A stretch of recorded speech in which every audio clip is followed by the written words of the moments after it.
Welcome back to Game 2 of this doubleheader here at Latonia Park here in Rockville, Maryland. Zach Gibney, Josh Philbin back here with you for Game 2 between Koa and the Rockville Express. Starting Game 2 for the Rockville Express will be newcomer Trevor Smith, the pitcher third baseman hybrid out of Virginia Wesleyan, making his first start on the mound. 5'11", 220 pounds. We'll see what the righty can do today. Yeah, it's the first game of the season for him. He looks to get adjusted with his club, Rockville, fresh off of a win in the first game, as they are now the home team here to start off Game 2 versus Koa. And Josh, last game we talked about, that game was pretty deadlocked at 1 for a while there, but Rockville was able to pull away thanks to some timely hitting. What do you think they can do to sort of build off of that one coming into this one today? Certainly what they did well in that game is converting with runners on. If you remember in the 6th, they led off the top of their order and got the first two guys on and didn't look back. That's certainly something Koa didn't do, is get their runners in, as they stranded quite a few out there. And that's the name of the game for Rockville here. Convert when you have the chances.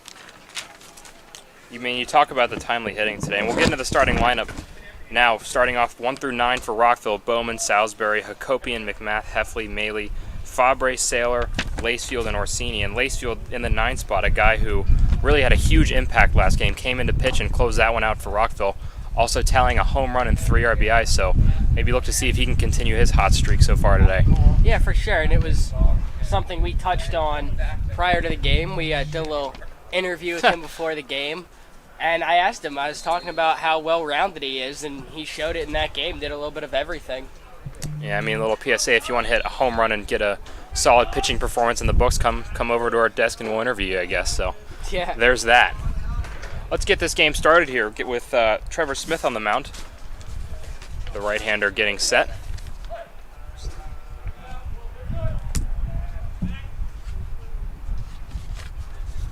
The righty from the windup for the first pitch of the game. This one is swung out and hit out to second base. Nice play there, right over to McMath for the first out of the game. Heffley coming in at second again. We saw him late in that first game come in substitution at second base. Played very well, something Rick Price has been very happy to do late in games here. Put Heffley over there, and he gets to start at second today. Yeah, it was one of the things coming into this season. He said he was going to have a heavy duty at catcher, and certainly making some versatility out of these guys, putting Heffley at second. After the first pitch and first out for Smith, he misses low for ball 1 there, bringing the count to 1-0. And making your first start of the year, Josh, this has got to be kind of an interesting situation for him. Hasn't really seen much of these guys in the field for him before, but nevertheless on the mound as his third pitch of the game misses outside. Yeah, and that's really when you want to focus on the basics. That's simple pitch and catch, ball to the mitt, throw strikes, get ahead of hitters, and then really try and trust the guys behind you that they're going to make plays. Stepping in now for Koa, Joey Bowers, the righty, up 2-0. 1 out here in the top of the first inning. Swing and a foul ball off the mask of Ryan Maley behind the plate here for Rockville. And the count goes 2-1.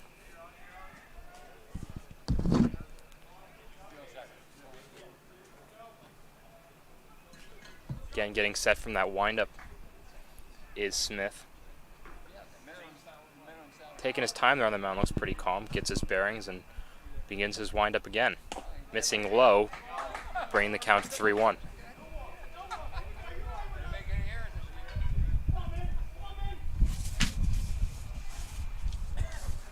So one thing this season we haven't seen yet is Rockville split a doubleheader. They've either won all or lost both.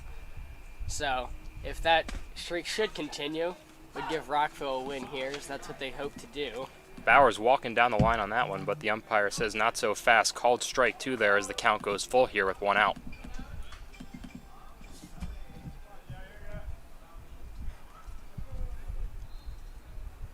Payoff pitch from Smith on its way. Swing and a miss, in his first strikeout in the books there on a strong fastball in the outside corner. Gets the swing and miss. 2 out here in the first inning. He has a good pitch there. Set up high outside, got the swing and a miss. And in there right away for the second out.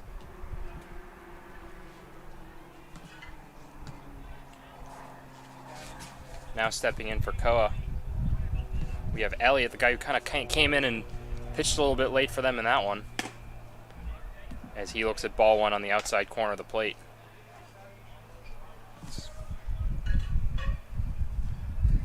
He came in late into that game. You saw both pitchers work as far as they could.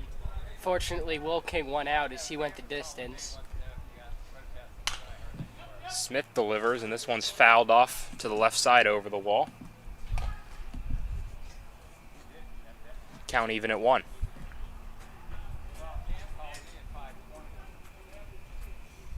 And if you're Smith, like you said, it's his first game of the season.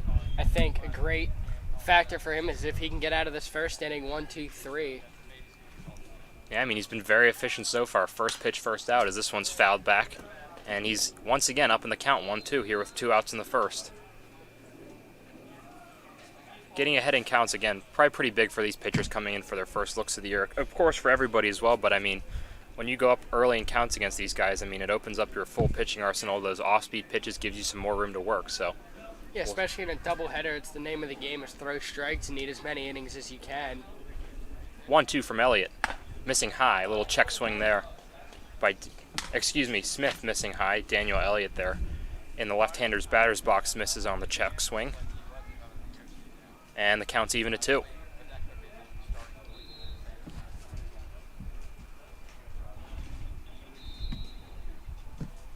Smith once again into that slow windup. Delivers, and this one's hit out to left field. Orsini trying to get under it, but he can, and this one falls in for the first hit of Koa's afternoon here. He get a little bit of a late read on that as you saw him retreating back and then unable to come forth enough to put the out away. It's definitely a catchable ball, however, Koa in, like you said, with their first hit of the ball game.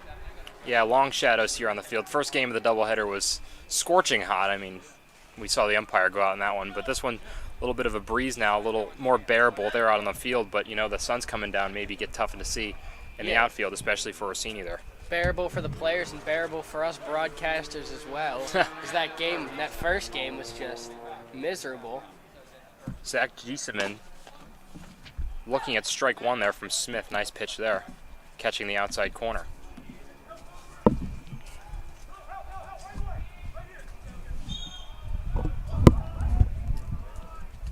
Smith now going out of the stretch, takes a look at first and delivers on 0-1, missing outside with the off-speed pitch.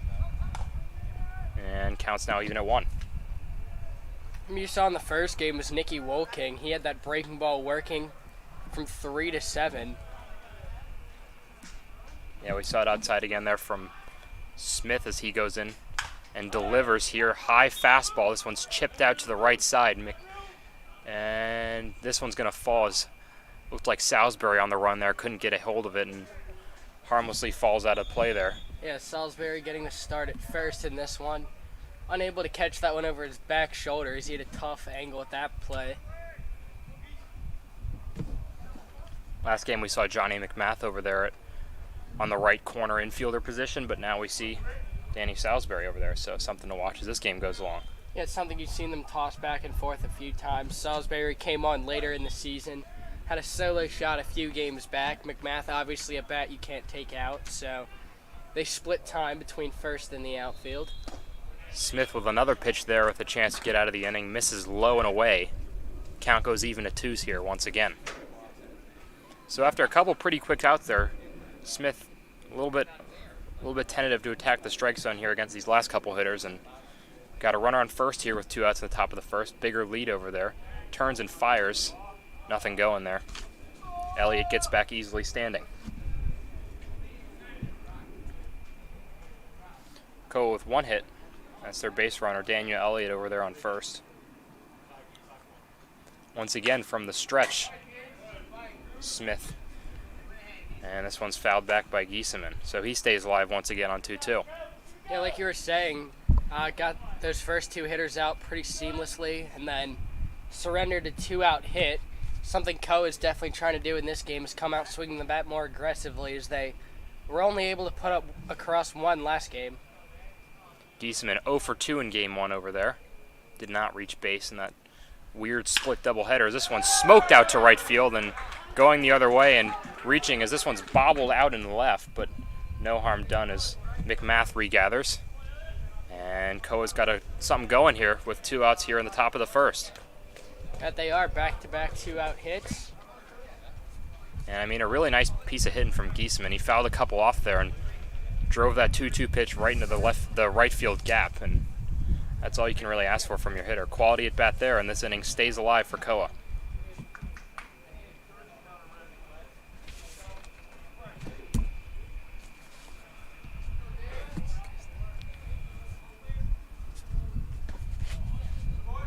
New batter for Smith, fresh count missing inside. 1-0.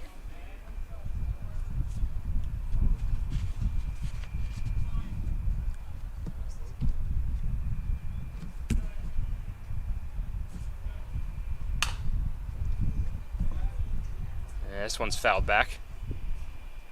Count now even at 1. 2 outs here at the top of the first inning. 2 runners on here. Trevor Smith making his first appearance of the year on the pitching mound. Operating from the stretch here.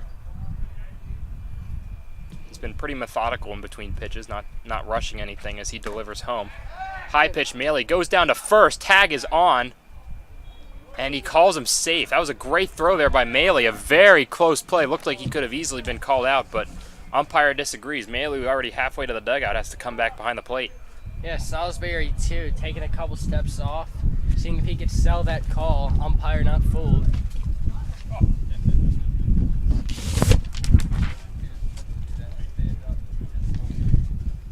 Dean Wandell here in the batter's box from the left side, looking at an outside pitch here on 2-1. Count now 3-1. Hitter's count here for Wandell after what looked to be a pickoff. Really nice throw behind the plate by Maley, but this inning continues as a result, and now Trevor Smith has a hole to battle out of. Taking a look at second, delivering home on the 3-1, swing and a miss. So right back in this at bat comes Smith, and Wandell now has to swing defensively on 3-2. Big pitch coming for Smith, a chance to get out of this inning and strand 2 for Koa. That was the story for them in the first game. See if Smith can get out of this inning right here. Payoff. Swing and a miss, and a huge strikeout here in the first inning for Trevor Smith. In his debut, strikes out the last hitter to get out of the jam. And this one's still scoreless after the top of the first. We head to the home half right after this.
Back here in the home half of the first inning, Koa threatened in the first with a couple hits there, but Trevor Smith able to come up with a timely strikeout as Rockville gets their first looks against Benji Tallheimer, the right-hander out of Salisbury. Pitched a couple innings in the College World Series for them. And the sophomore looks to shut down this Rockville lineup after a Game 1 defeat. And stepping in for Rockville first will be Nathan Bowman, someone who we haven't really seen traditionally at the leadoff spot, but he'll get the first looks here for Rockville in Game 2. Yeah, it's something Rick's been playing around with. Started off with Keon as a popular pick, and then we saw James Heffley leading off the last few games. Nate Bowman getting the leadoff spot today. We'll see how he does. Bowman, a guy, as Josh just said, someone who's Rick has kind of shuffled around in the lineup here. He was at the bottom of the lineup in Game 1, but now finds himself at the lead of the order, and he'll step in right here.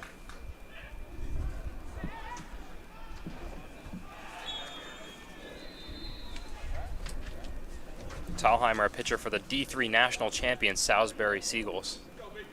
So a little bit of pedigree here on the mound for Koa. And see how Rockville faces against presumably a stronger arm. And this one's grounded to third base. Bit of a swinging bunt, but it's fouled off his foot, so dead ball. So we'll go 0-1 here to start the bottom of the first. Yeah, this is a pretty late call. They obviously waited a while to make sure it hit his foot, but Bowman up hobbling. He's back on his feet and stepping back in. Yeah, I feel like when you're the hitter, you got a good idea if it hits off your foot or not, and that was the case there with Bowman. Thalheimer on 0-1 swings on an off-speed pitch. Nice contact there by Bowman, but this one's going to drop just foul in between 3 Koa defenders. And it falls harmlessly to the ground. So 0-2 here, early on Bowman. Yeah, just to the right of the line. Unfortunate for Bowman. As that dropped right in the triangle there, no one was able to get to it. Yeah, it looked like Bowers, Elliott, and Putnam, the right fielder, second baseman, and first baseman, all kind of made a run at that, but none were able to come up with it. Defensive mode on here for Bowman as Thalheimer delivers on 0-2. Bowman swings and pops it out to right field. Bowers trying to track under it. He does easily, and first out of the inning is recorded. Something you like to see from Bowman, however, is he did it a couple times that at bat, swinging towards the opposite field. Yeah, I mean, that's kind of what you want from your leadoff hitter. Battled off a couple tough pitches there, but unable to come up with anything as Rockville. Now with one out on the bottom of the first inning, Danny Salisbury, the first baseman, stepping in now for his first looks from the left side and fouled right back at us. Almost hit the camera. Yeah, it really did. Pat wasn't paying attention back here, but Josh, a little bit of a flinch. Me? A little bit. Little bit. Little bit. It's okay. Flinch. I completely understand understand it. Completely understand it. Outside pitch here from Thalheimer misses 1-1. We did move a little bit further back than what we usually are from the chain link fence. I'm pretty sure I would have jumped out of my seat a little bit if we were closer as well, as this one misses high on 1-1. Salisbury, another one of these guys in this lineup who's been really productive for Rockville this year. Got a bit of a power bat as well. He's got 8 hits on the year coming into this doubleheader. 348 average and a home run. Yeah, including, I was going to say, that solo shot he hit here a few days ago. Salisbury looks at that one go by, and the count now 3-1. Really good count here for Salisbury to try to get something going in this one. Swing and a miss right through that one. Nice pitch from Thalheimer, put it right by Salisbury, and now the count goes full.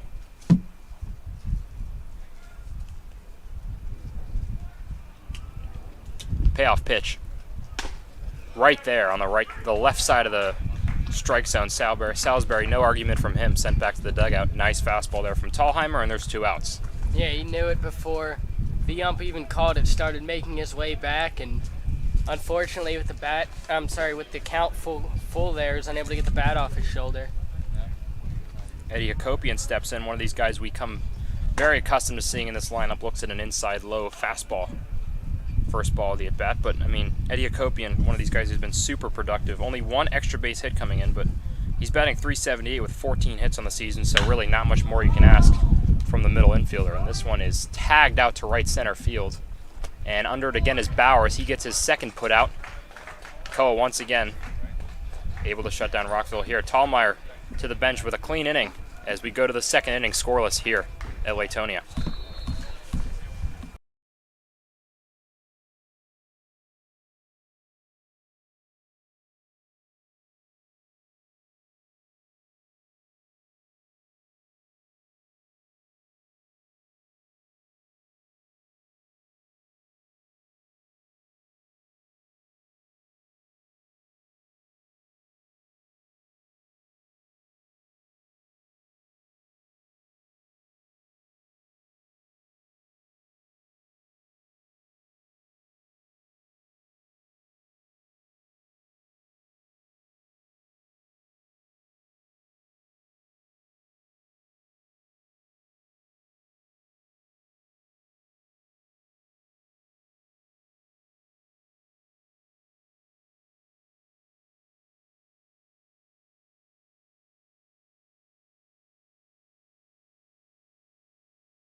Back here at Latonia, top of the second inning here in a scoreless affair between Koa and Rockville.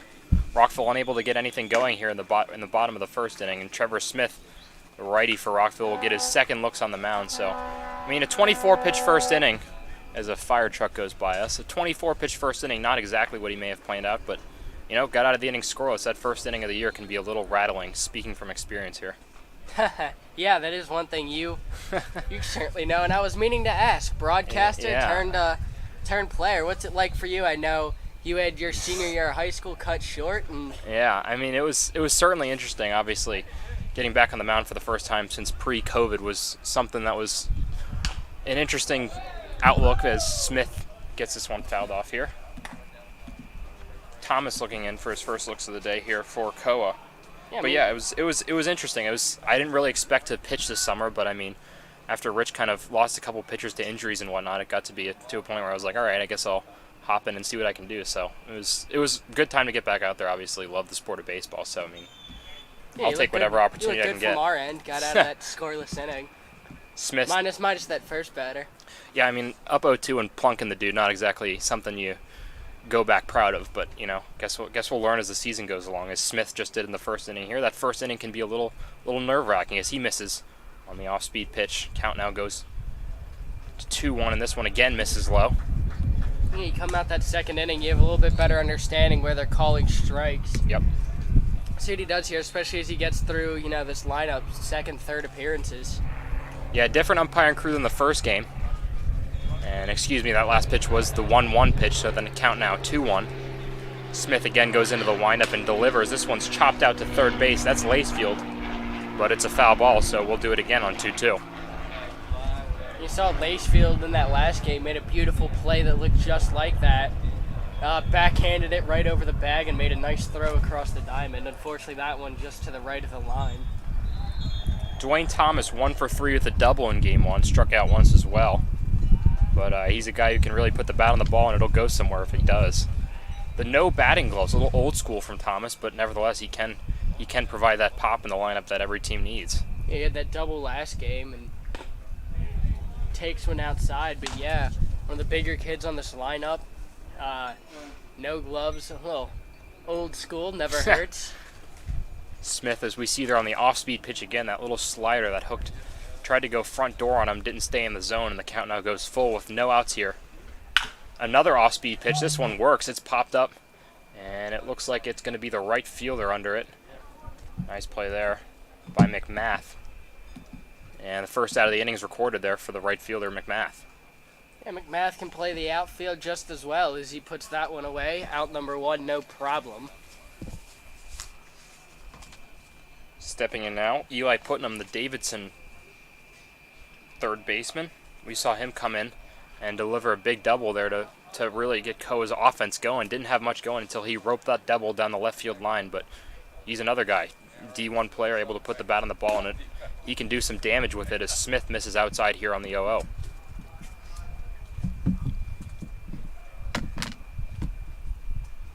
From the right side, Putnam.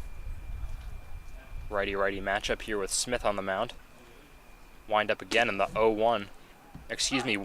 Catches the inside corner. Nice slider there, able to get the front door working, and the count goes even at 1.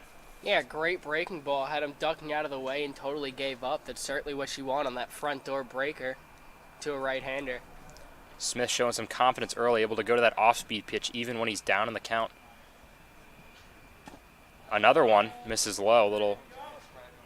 Little check swing from Putnam. He thought about it but didn't go.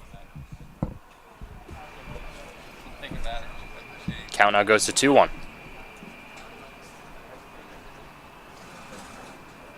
As we said, Koa 2 hits in that first inning there, but unable to get across the run as we stay scoreless here in the top of the second. 1 out. Trevor Smith on the mound from the windup. He delivers and bounces one in.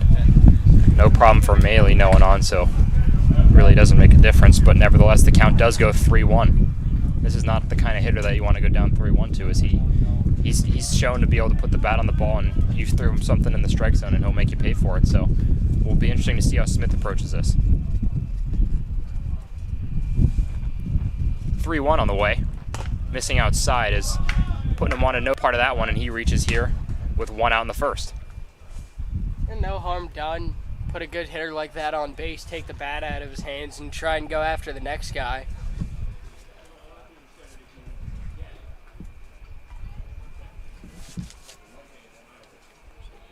That next guy is Dwayne Preston, the outfielder. right-handed hitter out of UMBC, as he gets his first looks of this second leg of the doubleheader. Smith, no look to first, goes home, and this one's chopped foul to the third base side.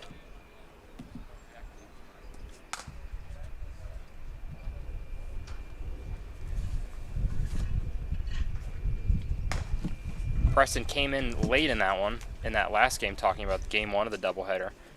Scored a run as a courtesy runner. The only run of Koa's game one, 5-1 loss there in that one.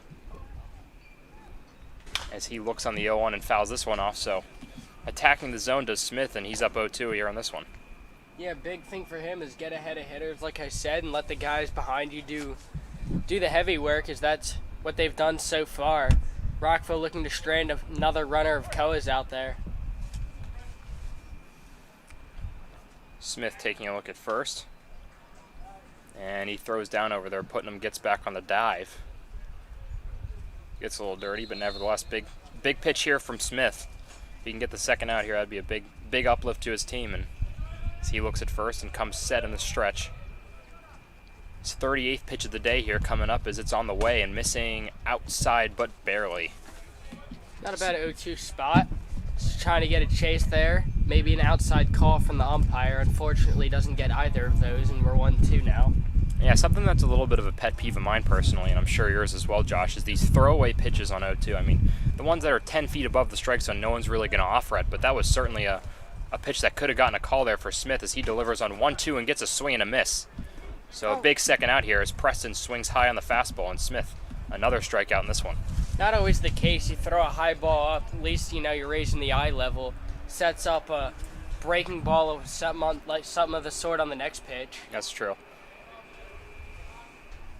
Worked out for Smith there as he came back and got a nice strikeout for out number 2. Here's Robert Moffitt in this one. Played last game at second base and parts of it at third as well, as he looks at his first pitch of the at-bat. Missing high to Smith. Count goes 1-0 with 2 outs here, putting him on first base, but big strikeout there by Smith in the last at-bat, able to kind of ease his own nerves, I guess you could say, as he looks over at first, and Putnam once again gets back on the dive.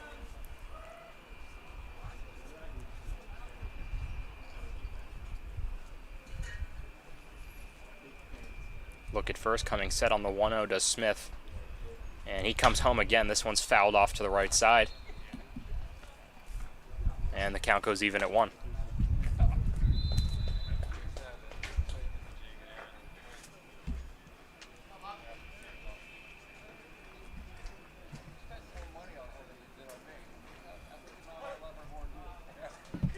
Moffitt 1 for 1 with 2 walks in that last game. Reached base in all 3 of his plate appearances. Only 1 at bat officially in the books, but certainly made an impact in that last one. Had a double as well, so he can also make his presence felt with the bat as he swings and misses on that high one. Maley once again down to first. Another close play there, but Putnam gets back. Maley been very eager to throw down to first to make sure that runner's staying awake. Unfortunately, Salisbury unable to get the tag down there in time. As throw looked good, at least it'll keep the runner honest as Smith comes back with the 1-2. Maley once again going to first, and bit of a look of annoyance there from Putnam, making him really work over there at first base. But he's taking that big lead. I think Maley's going to be throwing it down there every time if he keeps doing that. But nevertheless, the 2-2 pitch from Smith as he comes set now on the way. Another really nice off-speed pitch and another strikeout for Smith, as that slider's working well for him, and the Express get out of another clean inning here in the second as we head to the home half of the second inning right after this.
Back here in the bottom of the second inning, McMath, Heffley, and Maley due up for the Rockville Express. I mean, McMath, a guy we've talked ad nauseum about, just his ability to put the ball in play and really move runners over, keep that lineup moving.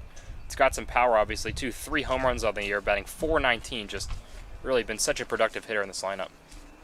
Yeah, it's actually 4 home runs, but yeah, oh, McMath. Excuse me. Yeah. 3 triples.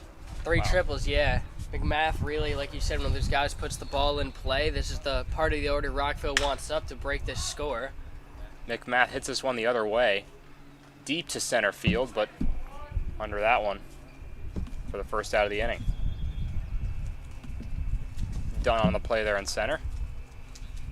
One thing I like to see from McMath is when he works those deep counts and really gets the pitch he wants. That one was a high-away fastball. Not really something he could do anything with. Put a nice swing on it and drove it out, but right playable for the center fielder. James Heffley now stepping in, the second baseman, but usually a catcher out of the University of Maryland. Looks at strike 1 on the outside corner. The Maryland walk-on batting .265 here, but a .444 on base percentage really paints a better picture of how productive he's been. As Thalheimer, 2 quick strikes in this one, and I mean, as he blinks, James Heffley down 0-2.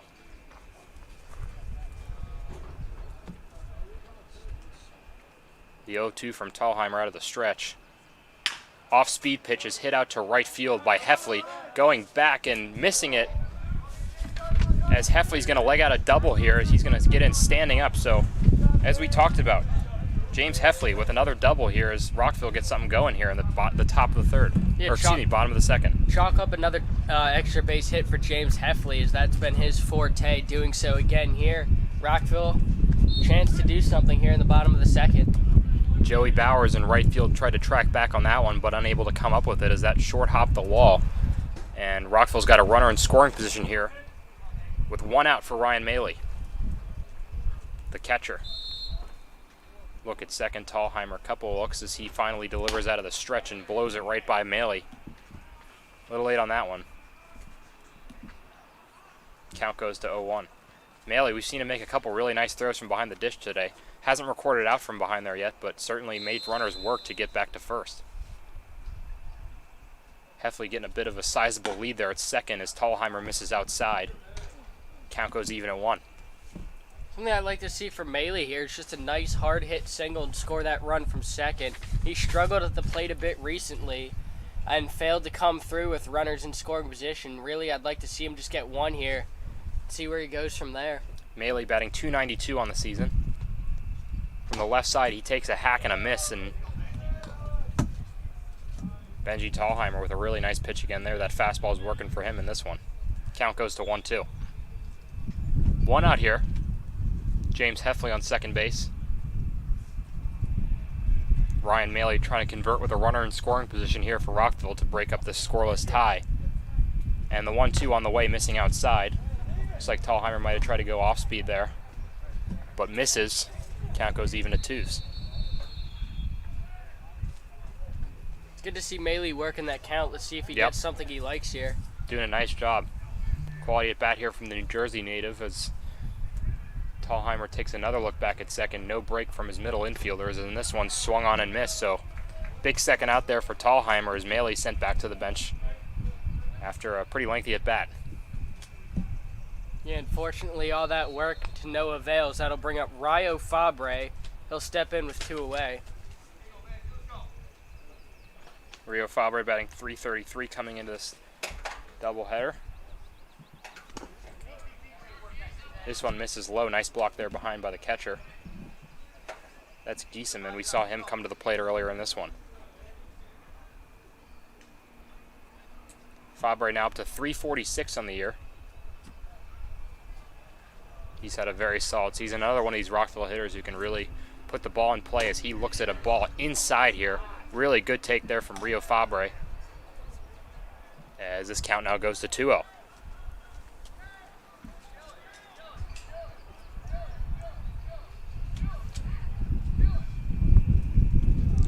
Thalheimer again taking his couple looks back there at second.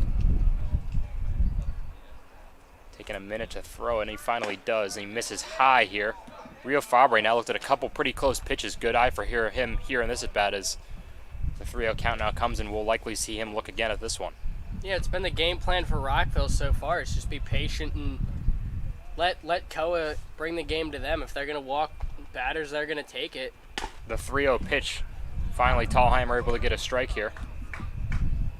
It's been a real move the line mentality for Rockville. It's what got them in that last game, is they were patient up through, waiting until the 6th inning to really pile it on.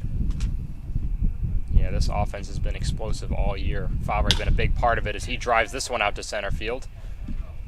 And it's going to be caught there by Dunn. So a hard hit ball from Rio Faber, unable to find the ground, and we stay scoreless here in Rockville.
Back here in the top of the 3rd inning, Trevor Smith still on the mound for Rockville as the Express couldn't find a run last inning, and this game stays scoreless here in this one.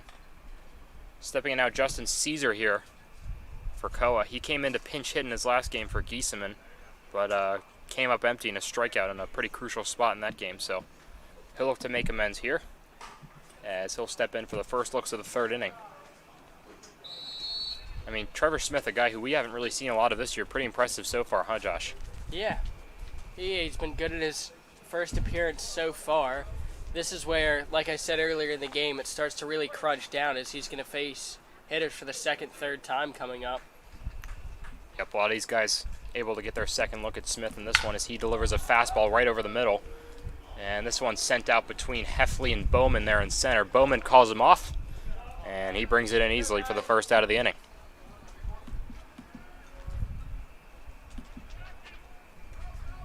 Yeah, I mean, there it is more again.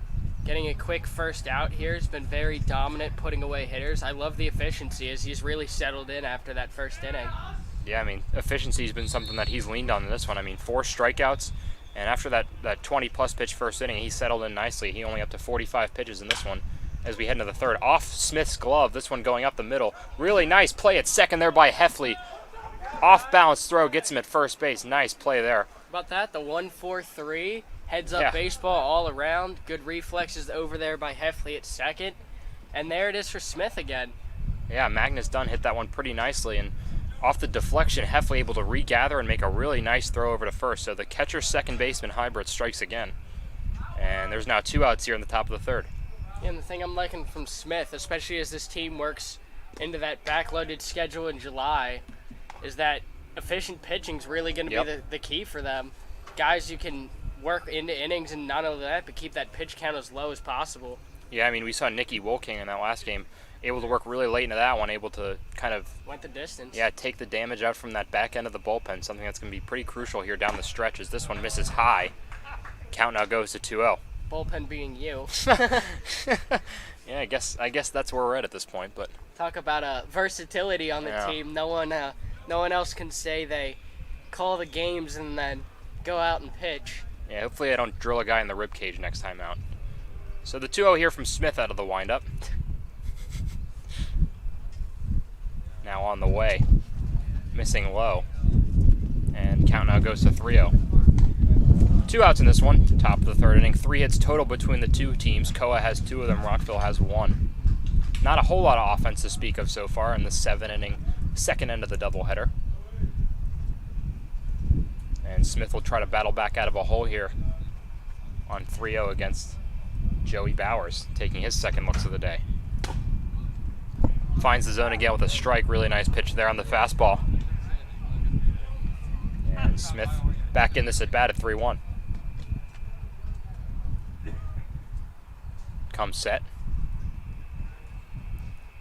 Back into the windup here. Delivers, and a really nice swing and miss there. A nice curveball there from Smith. We've seen him bring out that off-speed pitch a couple times, some breaking inside to out, but that one, the 12-6 curveball it looked like, and once 3-0, this counts now 3-2 with 2 outs. The payoff from Smith. Ooh, and that one just missed the bottom of the zone. Really close pitch there, but Smith unable to pick up the strikeout in this inning. Stays alive here for Koa as Bowers reaches first base. Daniel Elliott now stepping in here. His second looks of the day, had a hit in his first at bat. A single over there to deliver one of the 3 hits we've seen in this game so far. As Smith comes set, no look to first as this one misses high and out. Maley able to get up out of his catcher's stance and field that one.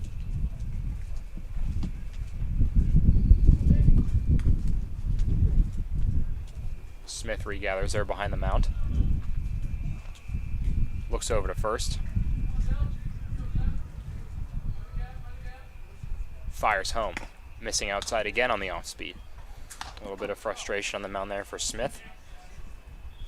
Trouble finding the strike zone the last couple batters with Bowers and Elliott here now. And see if he can regroup, find his composure, and end this third inning strong. Yeah, Daniel Elliott only going to swing if it's something he really likes, and that's not it. As the fastball misses high, count now goes to 3-0. We'll likely see another take here.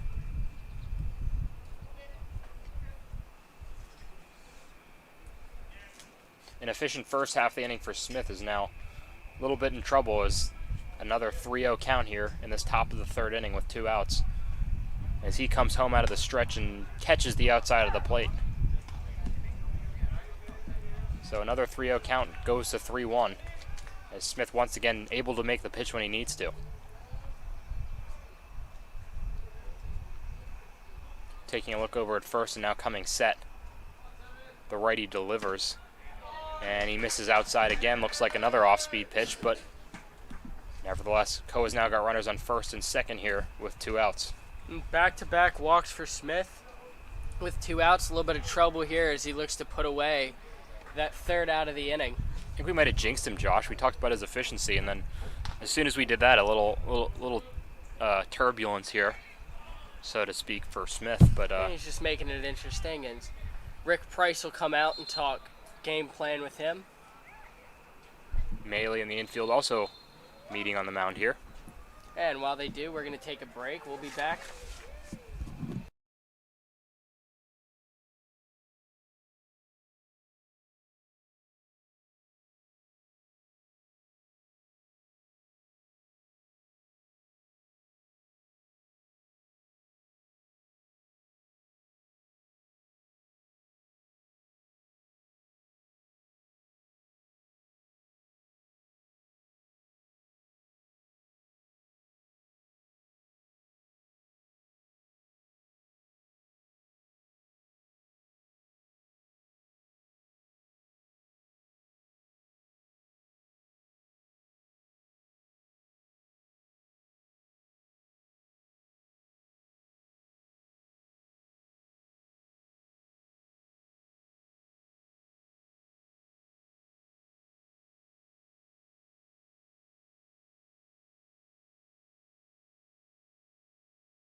We're back here as we experienced a couple technical difficulties there in that last little stretch at the top of the third. Here on 2-0 with 2 outs here.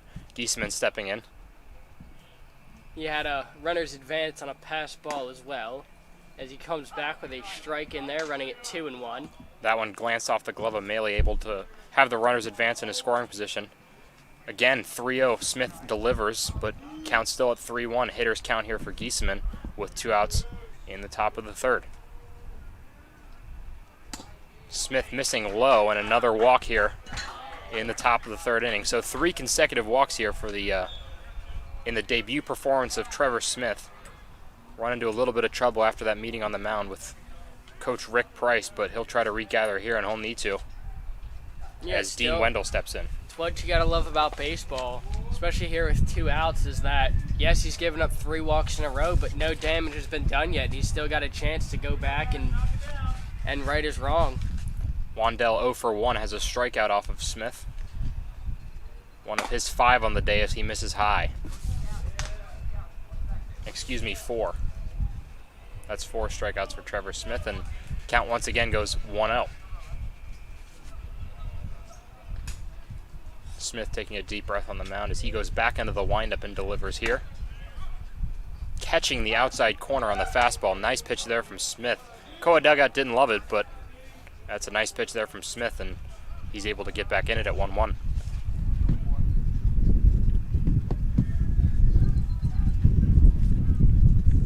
The third pitch of the at-bat comes in and misses high. Looked like a slider there, but couldn't come back down into the zone. Count now goes to 2-1. 2-1, excuse me.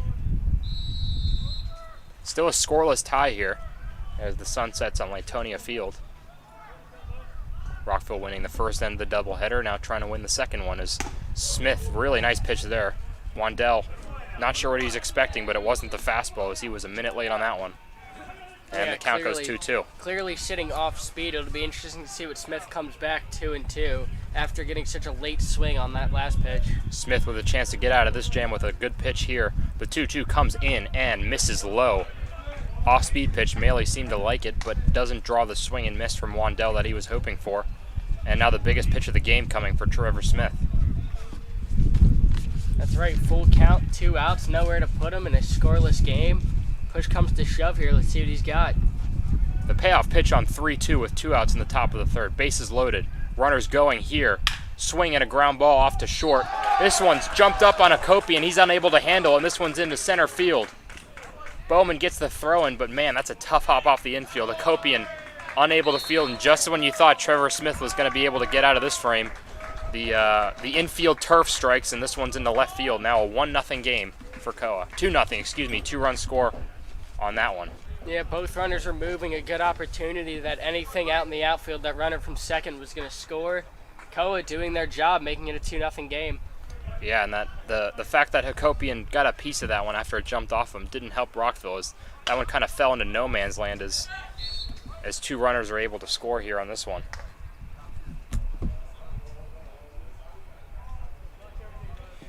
Dwayne Thomas now stepping in for his second look of the day, 0 for 1 so far. Smith trying to regather here, runners on the corners here with 2 outs. Thomas looks at that one high. Count now even at 1. So an unfortunate mishap for Rockville cost them a couple runs here in the top of the third inning as we come closer to the midpoint in this one, as another fastball misses outside from Smith.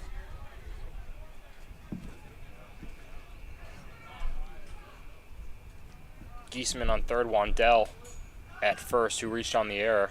Or were we scoring that an error or a hit? Hit. We'll call it a hit because that was a really tough hop. Missing outside again, count goes 3-1. Yeah, I don't think you can score that an error. That's just an unfortunate bounce. From the stretch again, Smith takes a look over at first, now comes set. 3-1. In and hit out to left field. This one's scalded but caught by Orsini, so a fortunate placement of that hard line drive there. It gets Rockville out of the inning, but damage is done as Koa puts up a 2 spot in this one as we head to the bottom of the third. 2-0 game here.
back here in the bottom of the third inning. Rockville trying to match Koa's 2 spot they put up here in the top of the third as Benji Tallheimer, the big Koa righty, takes his third look at this Rockville lineup. He's pitching well today so far. 2 strikeouts.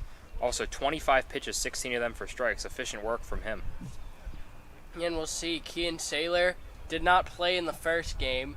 He was actually ineligible to play in it because he started the first game back when it was canceled, pitched 2 innings, did not continue, so is ineligible to come back in the first game.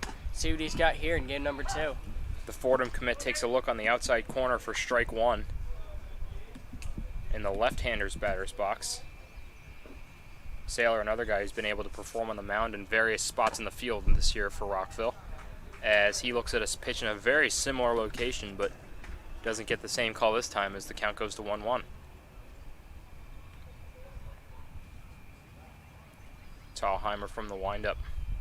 Off-speed pitch comes back in for a strike. Nice pitch there. And once again, Tallheimer in a good position to put the leadoff hitter away.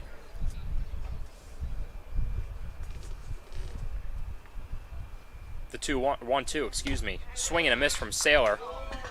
And the third strikeout of the day by Tallheimer comes at the expense of Saylor. Jesse Lacefield now stepping in, and as we talked about pregame, this is a guy who's been really hot with the bat, at least in the front end of the doubleheader. Putting that one into the right field woods, I guess you could say, as well as delivering a pair of RBIs. And this one is, again, down the right field line. Man, if that was going to hit a little bit harder, Lacefield might have had extra bases, but he'll take the single. And Rockville's got a base runner here in the bottom of the third. Yeah, Rockville, that's their first hit of the ball game. Hopefully this is a case of you just need that first one out of the way and then the rest come. Yeah, trying to build a little momentum. As they say, hitting is contagious. We'll test that truth here as Steve Orsini steps up, another lefty here in this Rockville lineup.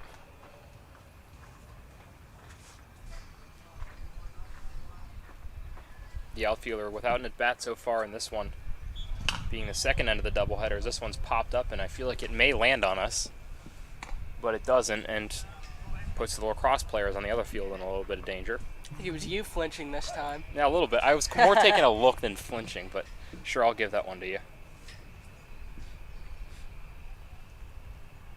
Orsini awaiting the 0-1.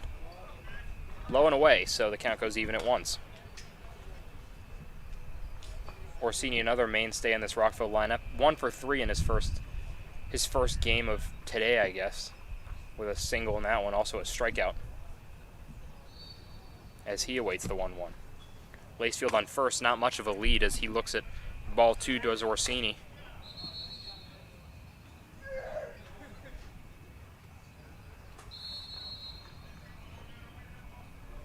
Tallheimer looking very composed on the mound. Not much of a pre-pitch movement to speak of, as this one's hit out to center field.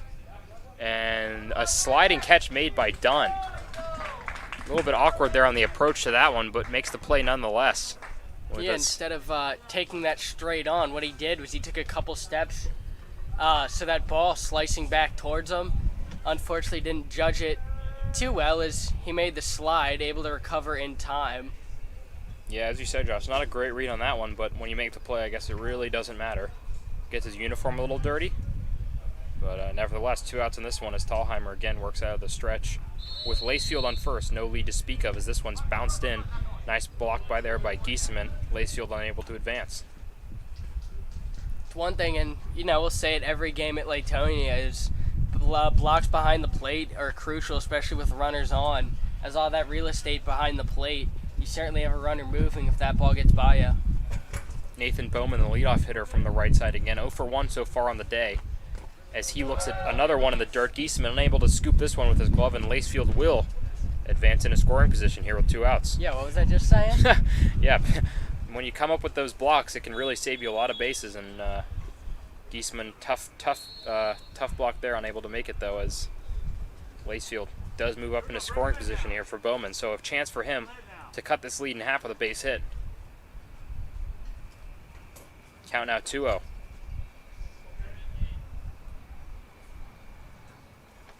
Tallheimer finding himself in a little bit of trouble pretty suddenly here in the third inning, as Bowman laces this one out to center field, and it drops. Lacefield being waved home, and he'll make it with the throw coming into home. Bowman moves up to second, and Rockville puts up their first run of this one as Nathan Bowman able to deliver here with 2 outs. That's exactly what Rick Price had in mind by giving Bowman the leadoff spot. Put the ball in play, get those runners on base in. And there you go, Nathan Bowman, an RBI, Rockville on the board. Bowman displaying the importance of patience at the plate as well, able to work that count to 2-0 and able to find a pitch he liked on the third pitch of the at-bat, lace that one out to center field, and again, an underrated part of that as well, advancing to second, setting up a very similar situation that he was presented with for Danny Salisbury, trying to drive in a run here to tie this one up. The first pitch of the at-bat to Salisbury, another one of those sliders sneaking into the zone from Thalheimer. Rockville without an answer for that one still. And one thing I'd like to see is Rockville not give up on those first pitch breaking balls, because he's throwing them most of the time for strikes. You give up and then boom, look, you're down 0-1. Absolutely. 0-1. Again, tried to go backdoor with that breaking ball, unable to do so. And the count's now even at 1s here for Danny Salisbury. Salisbury 0 for 1 on the day with a strikeout. One of Thalheimer's 3 victims. Bowman, pretty sizable lead there at second. No throw, no look as this one's fouled off into the netting right above the Rockville dugout. So Thalheimer a pitch away from getting out of this jam. It's tough to see on camera, but Rick Price making the catch off the net. What an athlete. What an athlete. Gets younger by the day. Thalheimer coming set in the stretch position once again, taking a look at second and coming home. Swing and a miss there from Salisbury, so Thalheimer able to escape, yielding just 1 run in the inning, but Rockville successfully cuts that lead in half as we head to the top of the 4th here. 2-1 ball game.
Back here in this one, as Koa looks here in the top of the 4th, trying to get some runs off of a new pitcher as Bryce Green checks in, closing the book on Trevor Smith's debut. Bryce Green, the 6'1", 185 freshman out of Frederick Community College.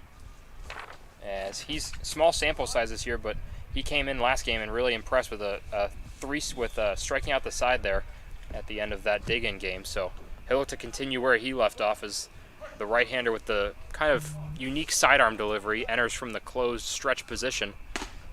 And he's just misses outside here. Little check swing there. Says he didn't go on the appeal as Putnam steps in again, the Davidson commit. Very close pitch there. Bryce Green unable to get the call in the outside corner. And this count goes to 1-0.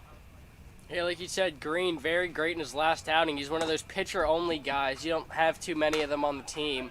Those are really going to be the guys that, towards the stretch in July, are going to be most relied upon. Bryce Green missing low here on the fastball that got a little bit dirty in front of the plate there. He does find the strike zone here on this one as he continues with that fastball, catching the outside corner. 2-1 here, top of the 4th inning, nobody out.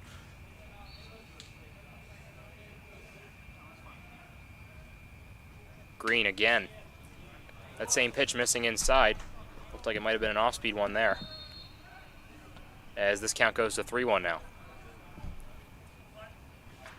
Putnam working his second 3-1 count of the game. He forced a walk in his first at bat. This one is fired on the outside corner. Putnam didn't like the call, but count goes full nonetheless. So Bryce Green trying to get a big first out here in the top of the 4th inning. Koa still leads by 1. 3 hits apiece. Rockville able to scratch across a run there in that bottom of the 3rd inning. This one misses just high and wide, and Putnam again getting on base, forcing another walk in this one. Rough start for Green. You don't want to walk the leadoff guy coming in. We'll see how he bounces back here with a runner on. No outs here in the 4th. Quality at bat there from Putnam sets up one of the other hitters in the heart of the Koa order. That's Dwayne Preston.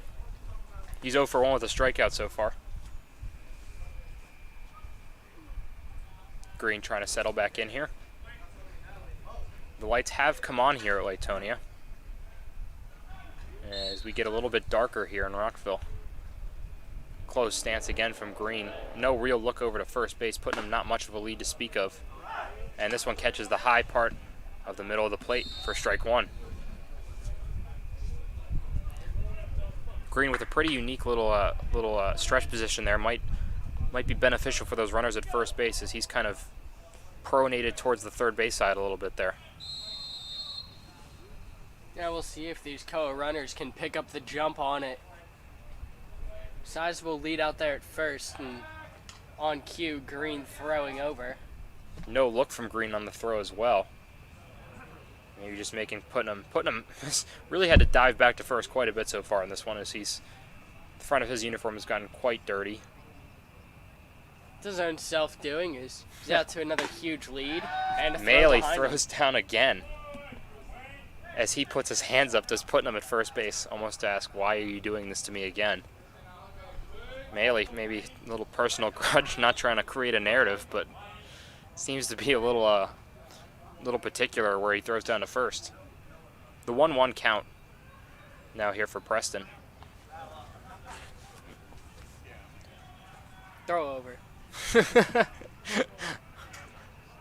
Baseball's a mental game, as they say. This one's popped up on the infield. Looks like Heffley's over to bring it in, as he will not, as this one falls down, but no infield fly on, and the force essentially just puts him in the same position as before, as Putnam couldn't get too far off the bag there, but Heffley drops it, no harm done, as the runners at first will switch Putnam for Preston in a really kind of wacky first out of the inning. No, that was totally by design. They were just messing with Putnam. And they're going to let it drop, make him run it out just because, and throw him out at second. I don't think Putnam likes the Express very much, if I were to take a guess.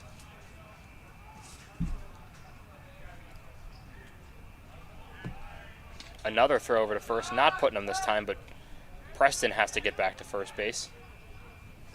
Robert Moffitt here, digging back in for Koa. 0 for 1 with a strikeout so far in this one. Runner goes, swinging a foul ball off the back foot,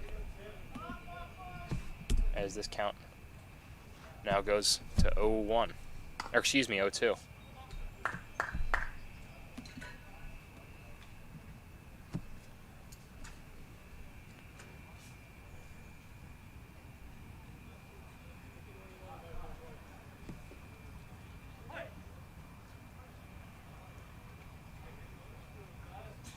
Green coming set again here with 1 out. Look over to first, no throw. And Preston has to dive back in again.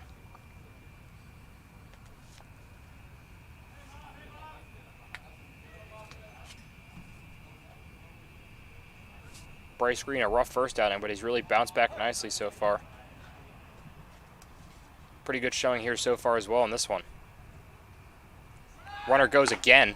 High pitched going down to second. The throw's high from Maley, and it goes into center field, allowing Preston to move to third.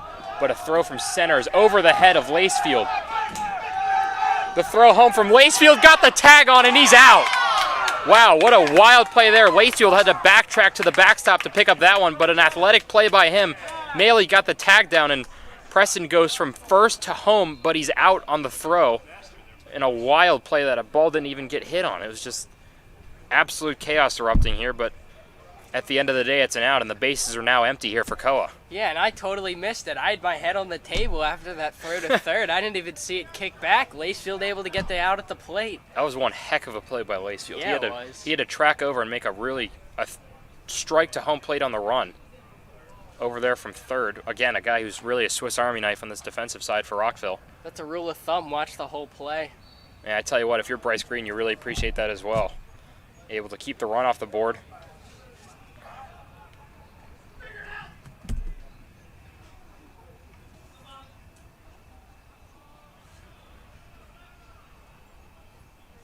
One-two count now here for Moffitt, who we kind of forgot is still hitting.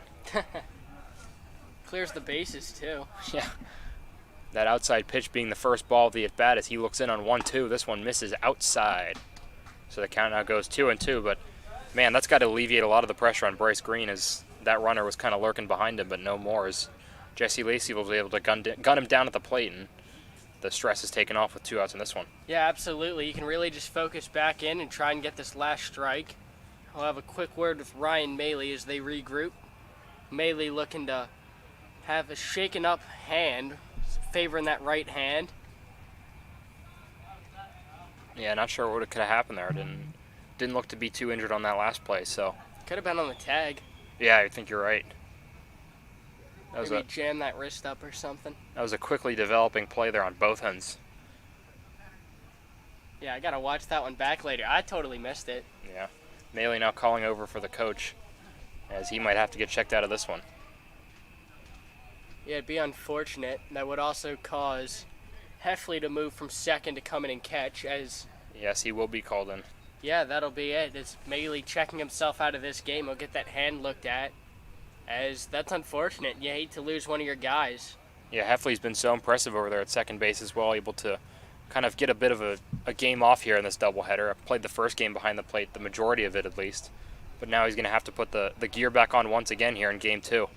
As we'll take a break here and come back once the infield is filled in here for Rockville.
Back here with a couple of defensive switches to speak of. As we said, Heffley now behind the plate. Lacefield goes from third to second, and Zorbal will now man the hot corner over there at third. So, bit of a weird solution here to a problem that Rick Price didn't necessarily expect to arise here in this top of the 4th inning with Robert Moffat still at bat, which is has to be the longest at bat in the history of mankind.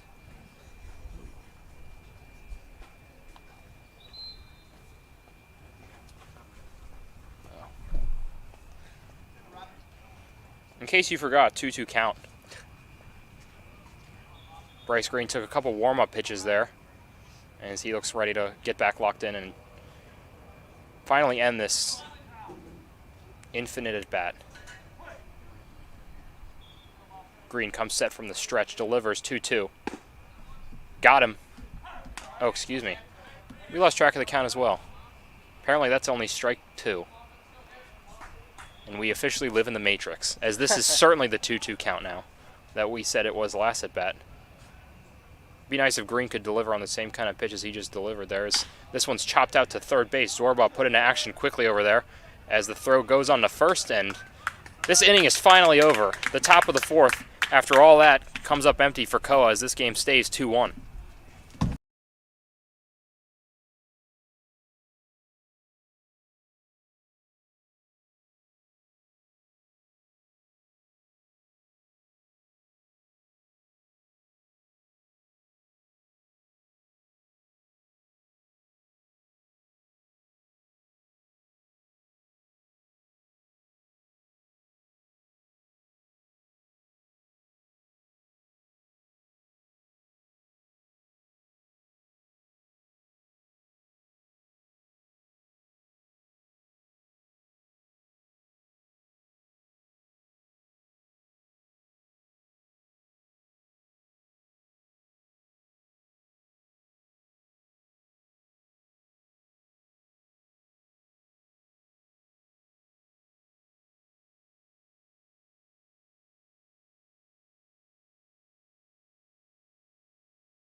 Back here in the bottom of the 4th inning, Benji Tallheimer still on the mound here for Koa as a pretty long layover from his last time back out on the bump, as Ethan Akopian will step in here for Rockville to lead things off. Then McMath, then Heffley, the second baseman, now catcher for Rockville.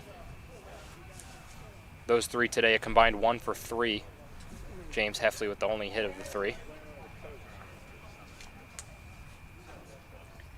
Tallheimer once again operating from the windup. Hakopian on the right side of the batter's box as he looks at strike 1. Excuse me, Eddie Hakopian, I messed up his first name. 0-1 quickly comes in and misses low. Just when we figured out how to pronounce it. Yeah, I messed up his first name. I don't know what's going on here. This game has been so long and it's just eating away at my brain. 1-1 comes in, smoked out to second base. Nice play by Elliott. Easy throw to first.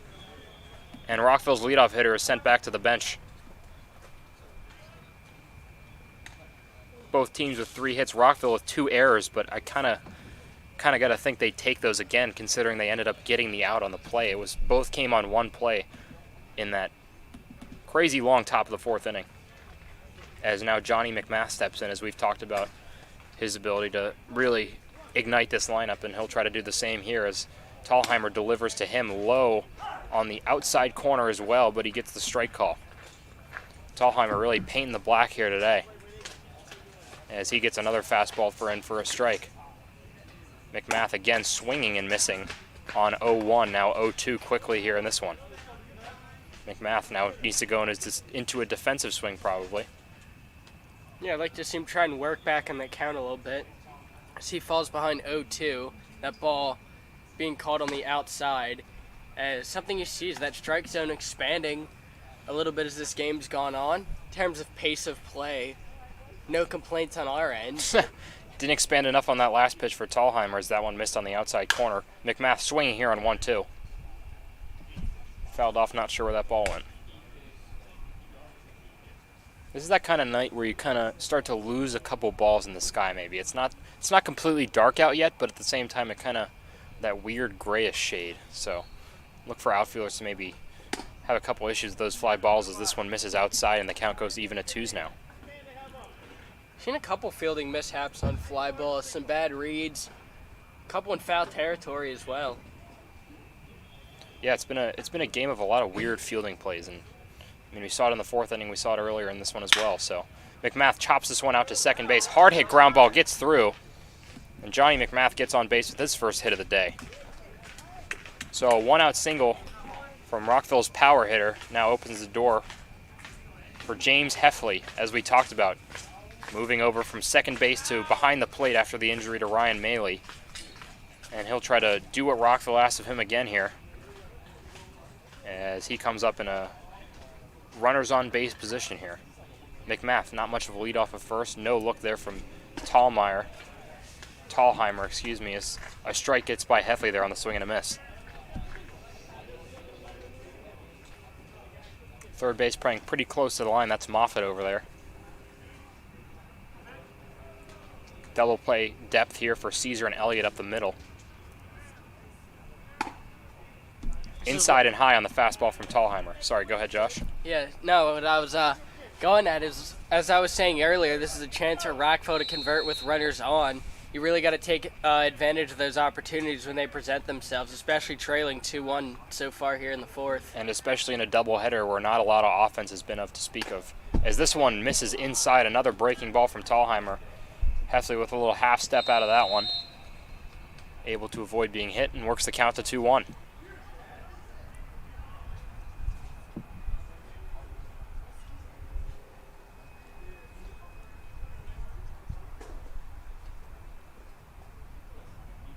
Thalheimer's 2-1 pitch is in and low.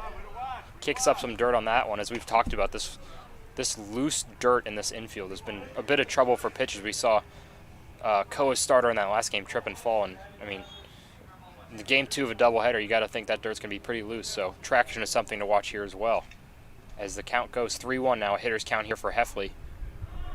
Thalheimer delivers low. Really good eye there from Heffley, and a nice plate appearance to move up McMath and move himself onto first for Ethan Zorba, another one of these defensive replacements for Rockville. Umpire was unsure of himself on that call. It looked Yeah. like he was getting ready to ring up strike 2, and then ended up saying it was a low pitch, which it clearly wasn't. It wasn't a low pitch. If anything, it missed inside, but nevertheless, Rockville will take it as Heffley moves on to first base for Ethan Zorba, who gets his first looks at the second end of the doubleheader. I think I fucked up my wrist. Hey, take it easy, bro. Strike 1 there, as Zorba looks at that pitch. Thalheimer again going with the fastball on this one. Runner at second base is McMath. Runner at first is Heffley. Not much of a lead on either ends to speak of. Still double play depth. Third baseman playing close to the bag there. First baseman manning Heffley over there at first, as a strike gets in here for Thalheimer.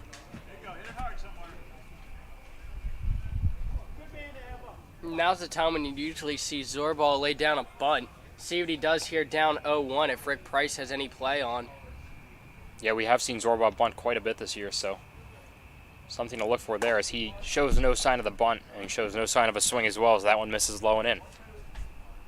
Yeah, now's the time, though, to be a little bit of aggressive. Get the bat off your shoulder. You've got 2 runners on, trailing by 1 in this game, only 1 out in the inning.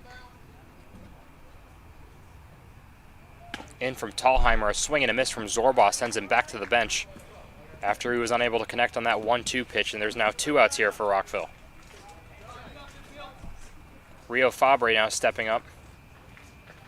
He's been a guy who's been able to put the ball in play in timely parts of the game. He's going to be looking to do the same here with a runner in scoring position. The right-hander steps in. Thalheimer taking a look at second once again. Holds for a minute, now fires home. Off-speed pitch once again on the first pitch of an at-bat. And Josh, as you talked about, Rockville laying off, and that one's in for a strike.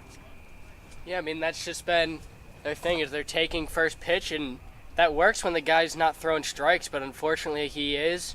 Rockville falling into a lot of 0-1 counts. Thalheimer, a good grip on that off-speed pitch, now goes to the fastball and gets another strike here, as Fabre's down 0-2. The full arsenal of pitches is out for Benji Thalheimer here today, as he seems to have a grip on that off-speed pitch as well as the fastball, now 0-2.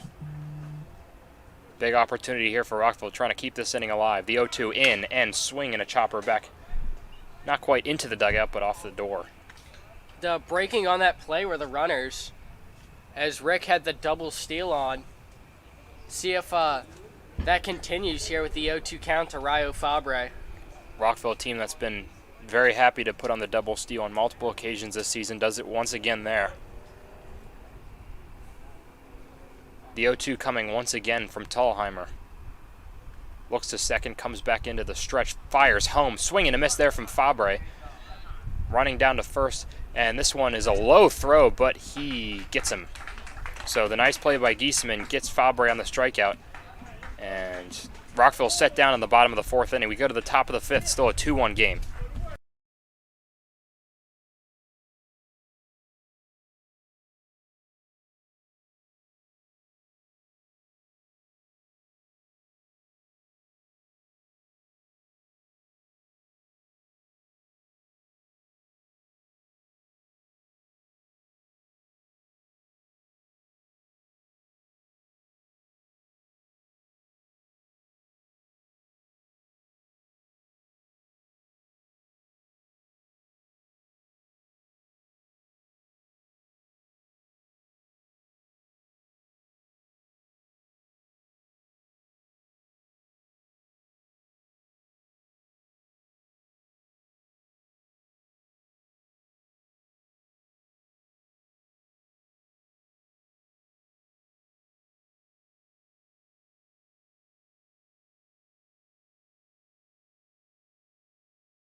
Back here in the top of the 5th inning here is Bryce Green comes back out for Rockville, the right-handed arm. Being asked to work multiple innings for the first time this year.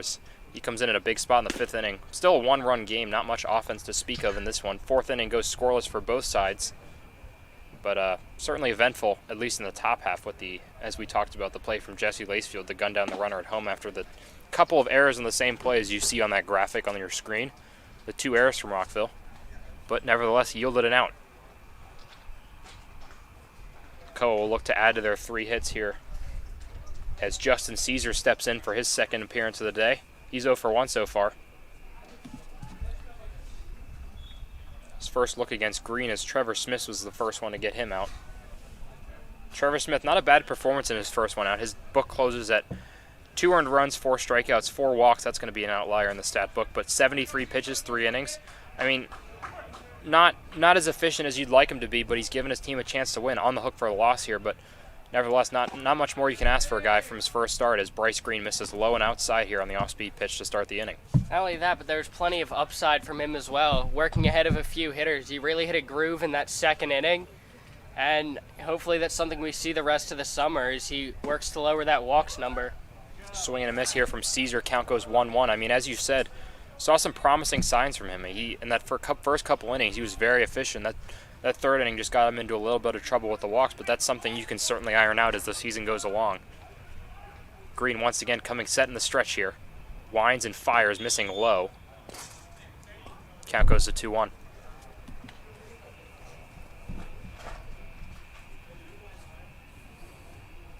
Heffley, as we said, not much time to warm up behind the plate there. He was slated to be the second baseman in this one and kind of give his knees a rest after that first game, but the injury to Ryan Maley caused him to come back in and put the gear back on for the second end of this one as Bryce Green delivers swing and a miss on the off-speed pitch. Caesar didn't do anything with that one as Bryce Green again works to 2 strikes here.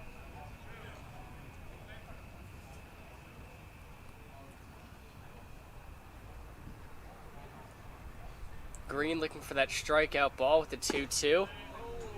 Just missing outside. Really nice pitch there. Could have easily gotten the call, but didn't exactly catch the outside corner. Green will try to do it again here on 3-2.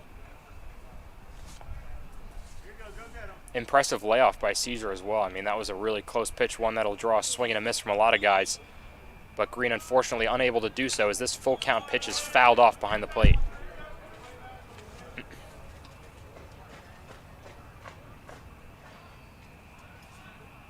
Caesar taking a minute outside the batter's box, now stepping back in and digging in on the full count.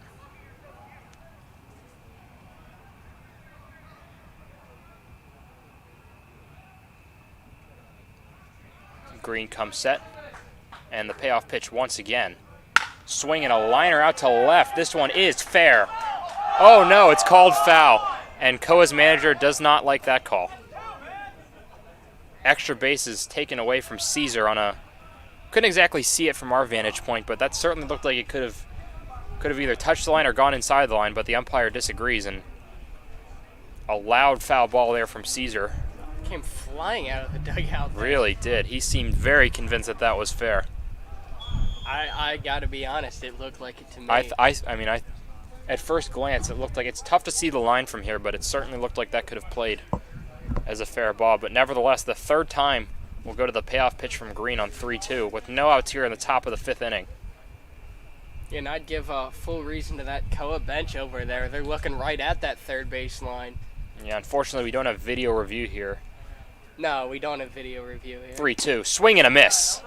So Caesar, after he thought he had at least a double, gets sent down on the swing and a miss. Off-speed pitch again working for Bryce Green, and he gets a big first out after a lengthy at-bat there by Caesar.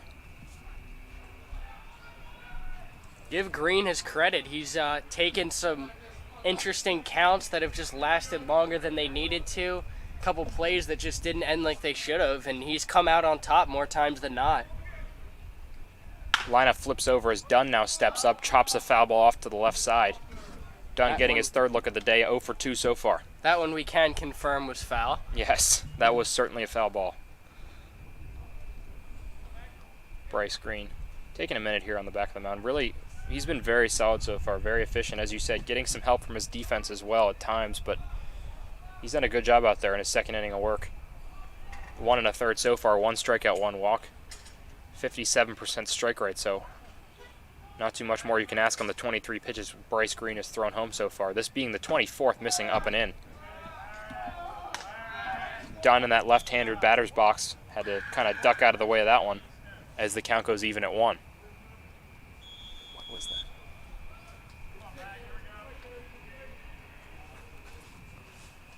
Green, the long stretch delivery, comes home and misses outside. 1 out here in the top of the 5th inning. Nobody on to speak of. Dunn stepping in. As we said, 0 for 2 on the day. Missing outside again, so the count runs 3-1 as Green tries to relocate the strike zone here.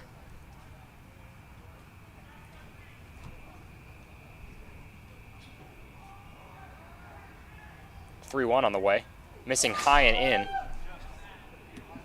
And this is a live ball, and the umpire mistakenly gives Heffley a ball back. The umpire gave Green another ball to work with, and the runner moves up to second. I'm not sure if you can call that on Green. That's the umpire's doing. I'm not sure there's much more you can ask of. That's just a mistake by the umpire. You can't let a runner move up in a scoring position because of that. Although Heffley, you do have to know that that ball is live. Yeah, you certainly do. But at the same time, if you're the umpire, you can't be given another ball while a ball's in live play. I mean, as we know, a walk's a live ball, and this long backstop allowed Dunn to move up to second. The umpires will now meet about it. You can't give him second base. So yeah, you made the play wrong, but you got to send him back. Either way, one of these teams is going to come out with the short end of the stick, because I do think he would have had a chance at second regardless. But I mean, I'm not sure if you can cost Rockville a runner in scoring position. Koa batter interfered with it. The on-deck batter interfered with that ball. Did he end up picking it up? I didn't happen to catch that. I believe he did. I think his coach told him not to touch it. I'm not sure he ended up making contact with it or not. Just another chaotic play in this one.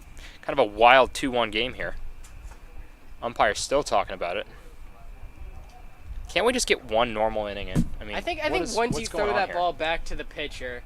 Yeah, I know. That's what I mean. Whether yes, it was a live ball. You can't have two live balls in play. Did not make the play right, and that's what they're gonna do. And they're gonna bring him back to first, and the Koa manager is completely righteously upset with this. He is righteously upset, but from that point on, once you make the call wrong, they should just have him race around the diamond, and whoever gets home first gets the runner in scoring position or not. I mean, completely justifiable argument here from the Koa manager.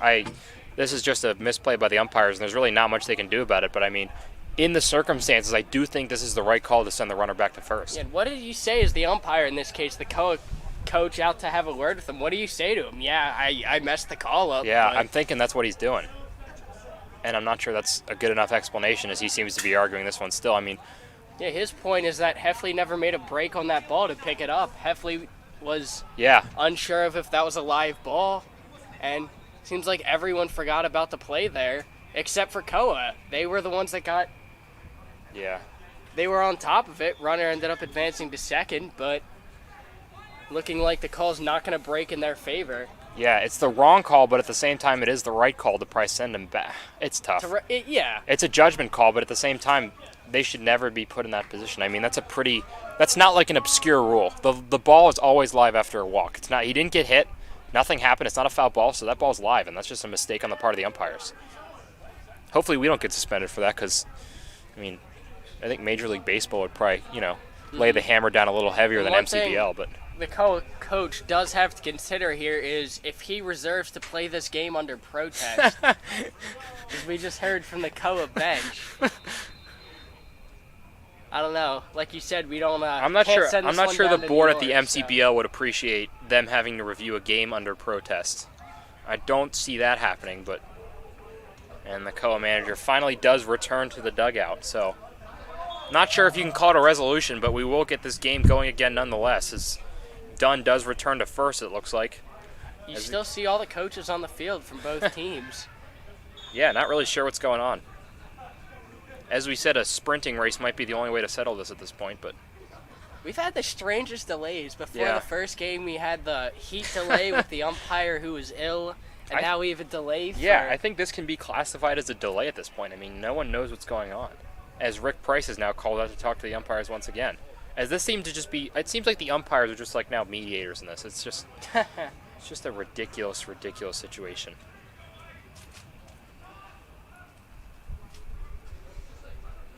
In other news, we need some ads, so if anyone wants to call us in with some sponsorships on the spot, so feel free to do that. No one knows what's going on.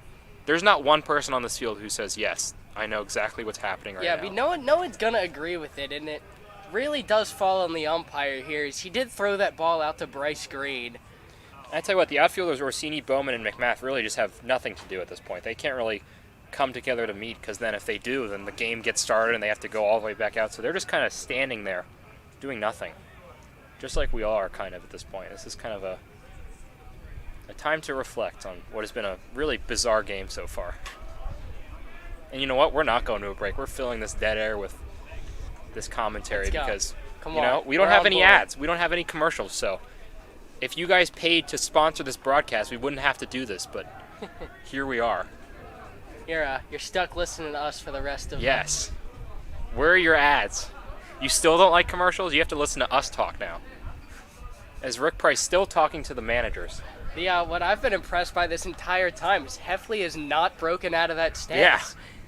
Yeah. James Heffley really just testing out those knees. This entire time. Rick Price possibly discussing birthday plans with the umpires. Possible drinks after the game may be on tap, but we're really running out of stuff to say here, dude. I mean, what more can be said? This has been the story of the day. You still see all four Koa coaches on the first base side. Rick Price out from the dugout talking with the umpire now. In case you forgot the scenario in this fever dream of a baseball game, it's a 0-0 count because we have a new batter. The walk is the only runner on. We know he's either on first or second. At this point, I'm not even sure if this discussion's worth it because this is just taking up so much of our time that they should just have a bidding war now. That's my new suggestion. War? Yeah, they just pay. Whoever pays enough money to get their call go their way wins. And then we get a portion of the money because we have no ads. Mm-hmm. Am I even allowed to? Never mind. Oh, boy. 9:11 Eastern time here on this Tuesday, July 6th, on this dark evening in Maryland. Let's check the temperature. 86 degrees, really cooled off from that 104 degree start. Tomorrow we got sunny, high of 95, low of 70, so no clouds there. But then some rain in the Rockville forecast. players are bored. Look down at third base. Who's laying down? Ethan Zorba just Ethan Zorba fully taking laid out a on nap third. over there at third. I'm doing the same thing over here at the table. 9:12. Technically, it says we're in Durwood. Yeah? Yeah? Yeah, I guess that would. Feels like 81 degrees. Oh, hey, look, there we go. Oh my gosh, we're Meeting back. is broken. It's And the the Coa's other, turn to have the a other. word with the umpire. Okay. Round 2. 10% chance of rain. Wind blowing south at 6 miles an hour. That's what we were looking Yes. Yeah, we're looking for the wind. for. Sailors. Yeah. All the Yeah, power. for you, Needed that. for you nautical people out there on sailboats listening to this game, don't go north. Wind's blowing south. This is truly, truly unbelievable. You got any jokes on tap? Me? You know when people not come up that, to you not and that I ask, could like, say on air, no. people come up and ask you, like, say, oh, tell a joke, and like you're kind of put on the spot there. I'm trying to think of a joke Always of some sing kind. Rick a happy birthday. Oh, there we go. Yeah, no, we're not saying. We're not. That's where I draw the line. That's where you draw the line. That's you gotta have some kind of moral structure to this broadcast, and singing is where we kind of. Hey, maybe we can get a player over for an interview real quick. Yeah, I happen to know one. There's a pitcher sitting right Yeah. here to my left. Yeah, this is. Oh God. I'm glad I'm not wearing that black polyester uniform today, though. That's something I'm glad I kind of avoided. Yeah. Thankfully, I pitched that last game, so got to kind of take a break and sit out here in the broadcast booth and watch whatever the heck this is unfold. What could they possibly be talking? This is like, I'm almost starting to wonder This is ridiculous. if that's where they're going with this. This is ridiculous. If And now the it seems Koa like coach he is seems. playing this game under protest. You really got to think. What are we doing? As We've hit tension's starting to 9:13. rise a This game started at what? It was supposed to start at 7. Got pushed back. 7:35 was first pitch. This has to be one of the longest doubleheader 7-inning games ever. Like, this is bananas. But hey, on air this entire time, Yeah. Zach Gibney, Josh Feldman, we're It's a sticking marathon. with it if you And are. it looks like we finally have a call. What if they just call him out? That would be Oh, he great. left the base path. Yeah. And they're making some kind of indication with their little note card there.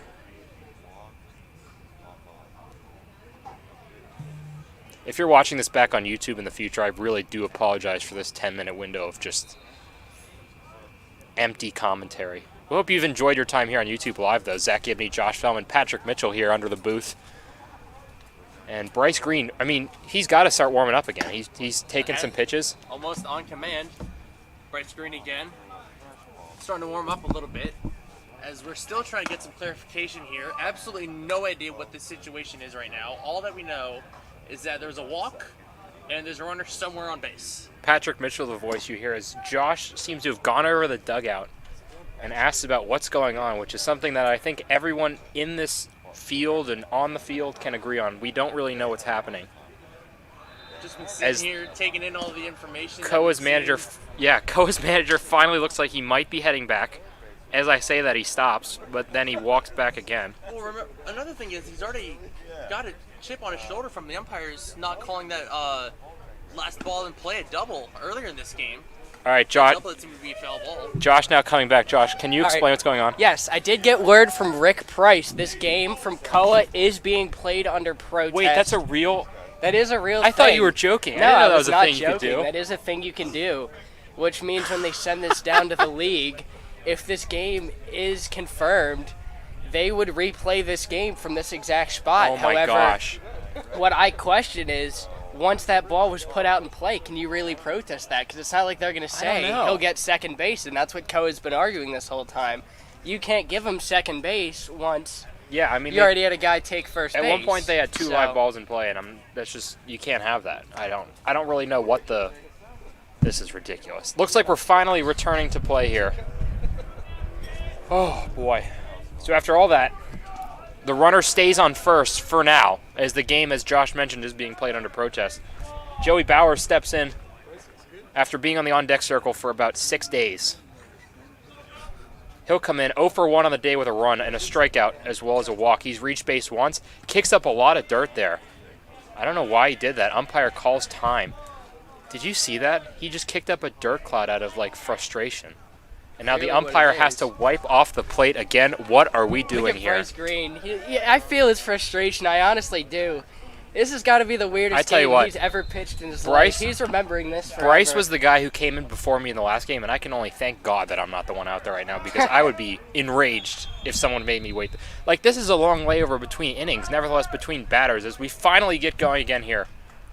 Joey Bowers looking to get his first hit of the day here from the right side of the plate.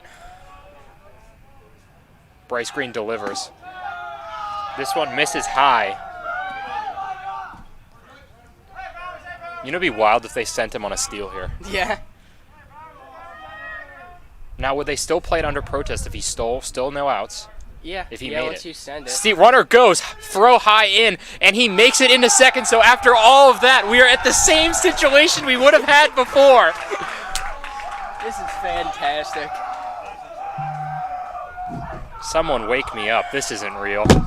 This is a fake baseball game. It very well could be. So are they going to play this under protest and have them resume from 0-0 if they No, review? you would resume this game from the last point of play. That is to my But the only belief. difference now, as a strike comes in from Green, the only difference now would be that the count was 1-0. Yeah. If they In make us, 20 minutes I of our tell you lives what, that we're never if gonna they get make back. us come out and play this game again because of a 1-0 count, I really don't know what I'm going to do with myself. 2-1 in from Green. Swing and a miss on a low inside pitch. Nice pitch there. Runner tries to go to third. Throw down is off the glove of Zorbaugh into the corner, and Dunn will score the run. So Koa goes up 3-1 after one of the weirdest and longest delays we've had. The runner finally comes around to score, and this is a 2-run game in the top of the 5th inning. What is going on, Josh? Unfortunately, it looks like that delay really took something out of Rockville. It was a few miscues, a drop ball behind the plate, and looks like took the life right out of Rockville during that delay. I mean, there's a chance I'm not going to go into Rockville maybe wanting to win, to lose this protest, because that's a whole nother can of worms, but oh my gosh. What they think you missed To add home another plate. Yeah. intricacy to this game, I mean, Heffley just caught the ball and tried to step on the plate, acting like if he missed it, which would have, if he called him out there, we're not going to get into it.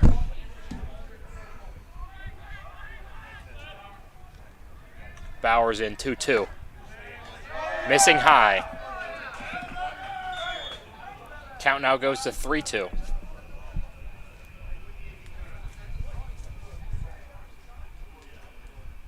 I mean, the top of the 4th and top of the 5th innings have been unbelievably long on both sides. The full count is missed outside, and Bowers reaches on a walk. So Bryce Green, after a good start to his appearances, I mean, partially through no fault of his own, has been presented with some wild obstacles, unable to find the zone there as he walks on Bowers.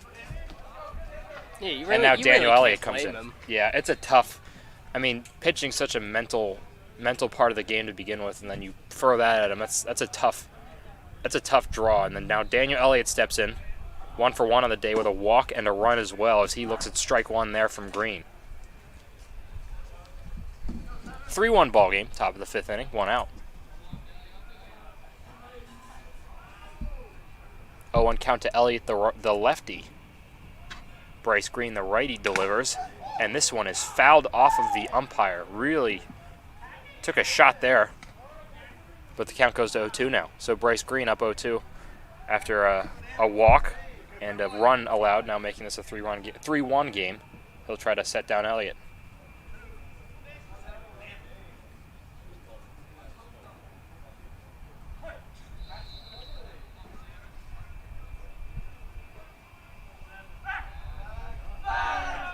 Green steps off. Bowers dives back to first base. No throw. Bowers back up once again, taking a moderate lead, nothing too much. Green on 0-2. Swing, and this one's driven the other way out to left center field on the run, and making the play is Bowman. What a grab there from Bowman in center field as he's able to get the glove on that one and pick up a big second out in this inning. Unbelievable play there by Bowman. Yeah, really helping his pitcher out there as possibly saving a run there. Gives Green a good shot with 2 outs now to get out of this inning. Finally. Bowman seems to be the Jesse Lacefield of this game. 1 for 2 with an RBI and a diving catch now. Able to do it on both ends for Nathan Bowman as Zach Giesemann comes up again, the catcher, with 2 outs in this one. Bauer still on first base. Over to cover Salisbury. Missing outside is Green on the fastball. I've seen 2 of the strangest delays I've ever seen in baseball. Yeah. You know, first we had an umpire getting sick, postponing the start of the game. Yep. And now, whatever that was, just moments ago. Green missing well high here on this fastball. Count now going to 2-0. I mean, Josh, as you mentioned, this has been a kind of a bizarre set of games, and fortunately we do have it on film. Thanks again for joining us here on YouTube Live. As if you stuck with us through that, I'm eternally grateful. So Bryce Green again from the stretch. Off-speed pitch comes front door. Able to get the strike there. Count goes to 2-1 now. Good pitch there from Green, who has shown flashes of excellence there with his off-speed pitches, and we saw it again there.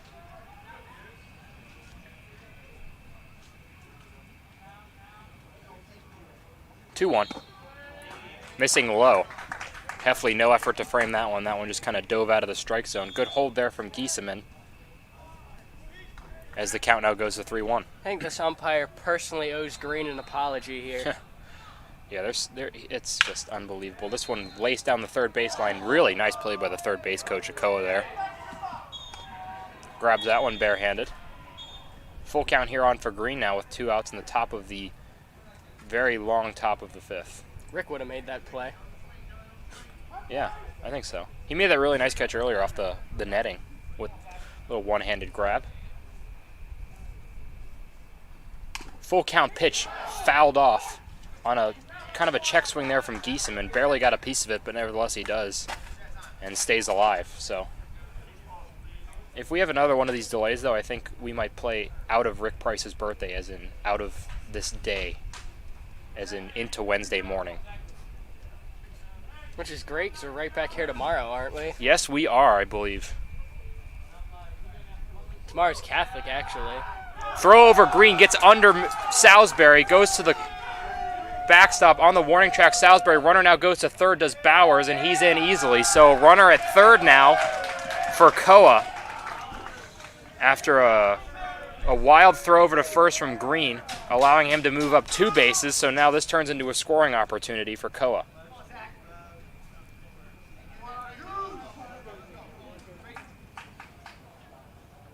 Another big pitch from Green. The payoff on 3-2. Just missing the inside corner with that fastball, and we'll have to extend this inning even further as Giesemann reaches on the walk. It's a never-ending inning. So we approach 2 hours down in this game, only in the 5th inning. That is unbelievable. Of the second game of the day. Dane Blair on a courtesy run there for Zach Giesemann, the catcher, who will gear up for whenever the bottom of this inning begins. Green, runners on the corners, 2 outs. Runner on first going, and he'll take that base easily.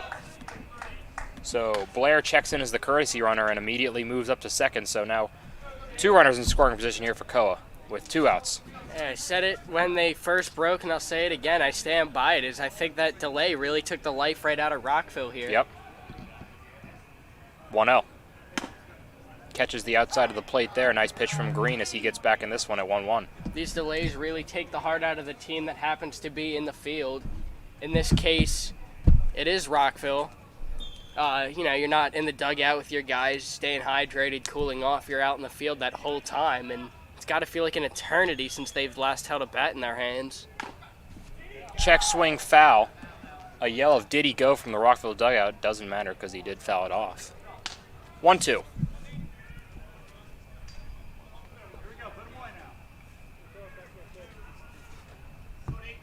You know what we could have done is we could have called the lacrosse game behind us.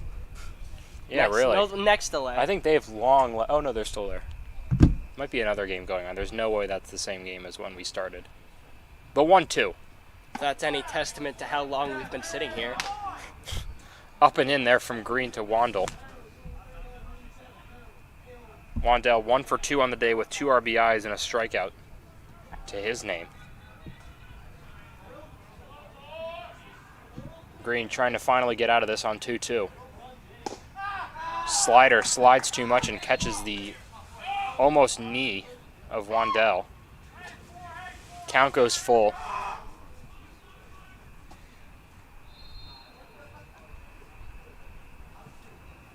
And just as he did with the last batter, Green will look to make a pitch here on this full count with 2 outs in the top of the 5th. Payoff. Swing and a miss. Bryce Green finally gets out of this long inning as he walks back to the dugout, stranding 2 runners in scoring position. And the top of the 5th is finally over. We head to the bottom. 3-1 game.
Finally entering the bottom of the 5th here. 3-1 ball game as Koa leads Rockville by 2 heading in to the home half of the penultimate to the penultimate inning. Yeah. That's not a thing, but we'll go with it. It is now. We're tired, man. This has been a long game so far. Wild half of an inning at that. Wild top half of the 4th and top half of the 5th has left us really just drained here at 9:30 p.m. If you had a bingo card for anything that's happened this night, you have definitely won and then Yeah. some. Yeah, it's been a wild affair as Tallheimer steps back in, missing low to Saylor, who steps in for his 2nd at-bat of the game, if you'll believe that. Saylor looking outside. Count goes to 2-0.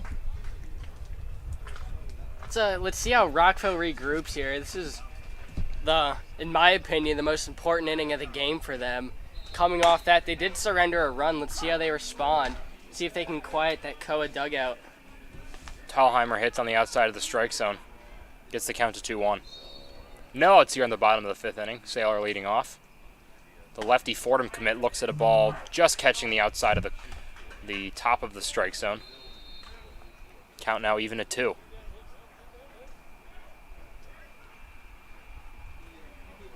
From the windup, Tallheimer delivers again and gets Saylor swinging on an off-speed pitch. So again, Benji Tallheimer, we haven't seen him much, it feels like, lately because of that lengthy last inning, but his 6th strikeout of the day. He's up to 65 pitches now. Excuse me, that's his 7th strikeout of the day. So efficient work from the Salisbury right-hander. And Jesse Lacefield steps in here. Home run what feels like 6 days ago in the first half of the doubleheader from the left side. My question is that if Koa wins this ball game, they declared this game under protest. Does it just go unmatched then? Yeah, I'm going to figure that out later. Swing and a miss by Lacefield. He's 1 for 1 on this in this game as well. If you remember, he hit that single down the right field line and was able to reach. He'll look to do the same here again on 1-1. Looks outside. Nothing going with that pitch as Tallheimer misses to make it 2-1.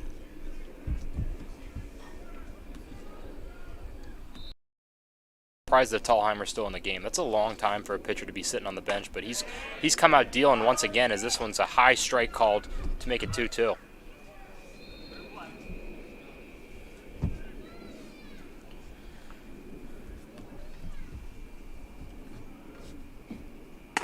Outside pitch on 2-2.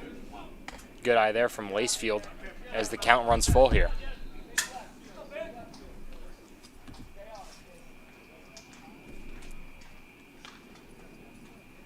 Out of the windup, the payoff pitch from Tallheimer with 1 out.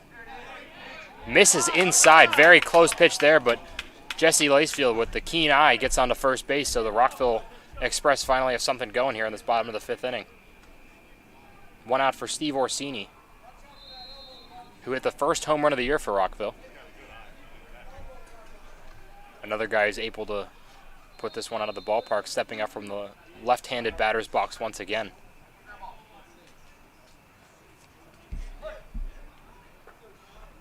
Orsini 0 for 1 on the day. Tallheimer playing little mind to the runner on first, comes home and gets a swing and a miss from Orsini.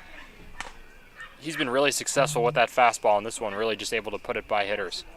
Yeah, and that's opened up the rest of his pitching repertoire as well, as he's got that off-speed working just as well. Yeah, I mean, we've seen him open batters with those as well, as we've seen a plethora of pitches here from Tallheimer as he misses low and away to even the count at 1.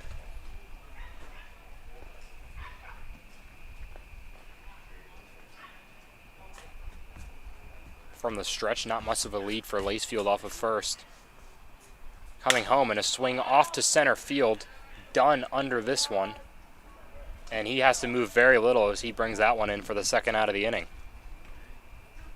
So a quick at bat for Orsini sets up Rio Fabre Nathan Bowman, who's 1 for 2 on the day with an RBI. So the lineup turns over yet again for Rockville.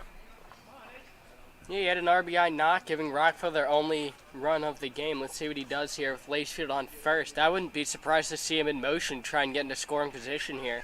Yeah, aggressive base running, something that has really been a trademark of this Rockville team as Bowman looks at strike 1 on the outside corner. That RBI single Josh was speaking of coming way back in that bottom of the 3rd inning. Can't emphasize enough the way back part of it.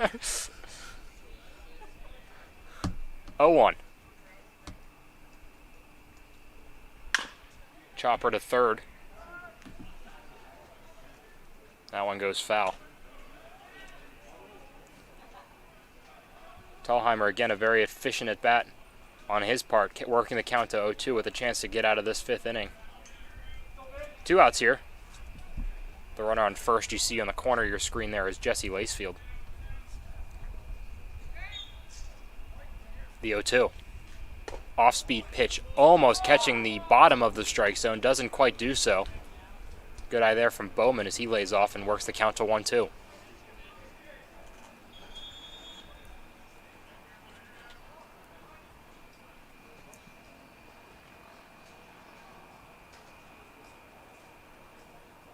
The 1-2. Very similar location, and a strike is called there. Umpire didn't realize it was strike 3, called it like a strike 2, but nevertheless Bowman sent back to the bench, and Rockville comes up fruitless in their bottom of the 5th inning. We'll go to the top of the 6th when we come back.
Back here in the top of the 6th inning, thanks again for joining us. Zach Gibney, Josh Feldman here in this marathon of the second game of a doubleheader between Koa and Rockville. 3-1 game.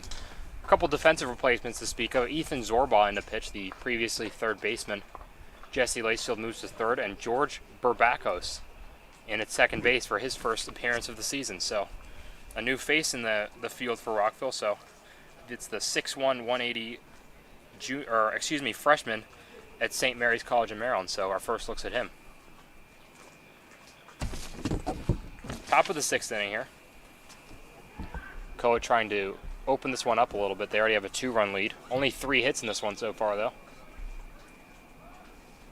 It's been low scoring despite this incredibly slow pace of game. We'll see how these last 2 innings play out. Is, like you said, Ethan Zorba taking the ball. See how he does. I believe it's his first relief appearance of the season. Dwayne Thomas stepping in now. Ethan Zorba have been very successful on the mound this year. His second relief appearance of the year. He's worked a 2.25 ERA, so 6 strikeouts, 2 walks, and 8 innings pitched. So impressive work from him so far this year. He'll look to build upon that as the opening batter for Koa against the Rockville righty will be Dwayne Thomas, who's 0 for 2. Righty on righty matchup begins with a high fastball missing the top of the strike zone.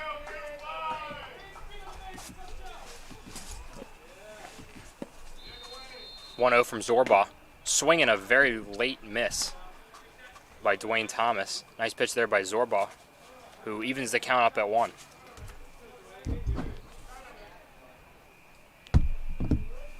Top of the 6th inning here. Zorba delivering again from the right side. A really nice front door breaking ball sneaks into the strike zone. And Dwayne Thomas has to go into a defensive swing here.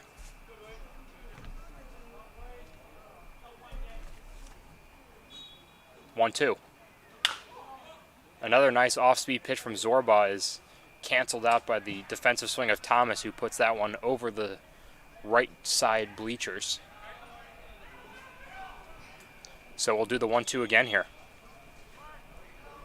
Zorba operating from the stretch. He goes into it and delivers on 1-2. This one's lined out to second base. Burbakos put into action early, and he delivers over to first, no problem at all. And the first out of the inning is recorded. Welcome to the game, Burbakos. As he puts the ball away there for out number 1. It's a common rule in baseball. You always hear the ball finds the new guys. That was the case on that play. Certainly did. Good to see he had no trouble. Pretty hard ground ball there. Smooth and clean play by Burbakos onto Salisbury to get the first out of the inning. Now Putnam will step up again. The big right-hander. On to face Zorba. Zorba starts this at bat with a high pitch, missing up and in on the hands of Putnam. Count goes to 1-0. Putnam 0 for 0 in this one, technically speaking, but he has 2 walks, so he's been productive so far as he looks at a strike on the very low part of the strike zone. Call could have gone either way there, but it goes the way of Rockville. 1-1. Zorba again winds and fires. This one's fouled off of the netting. So Zorba getting out in front of another hitter here on 1-2 with 1 out in the top of the 6th inning. 3-1 ball game.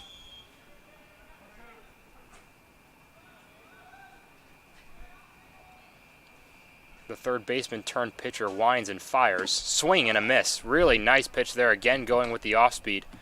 And Putnam sent down in this one as Zorba records the second out of the inning. Knock on wood, this game's finally moving along a little bit. You should not have said that, Josh. You should not have said that. Now stepping up, Dwayne Preston, one of the 2 Dwaynes in this Koa lineup. Also 0 for 2 on the day. 1 strikeout. Zorba looking comfortable from that windup. Delivers again. Another off-speed pitch. And the at-bat's opened with a foul ball.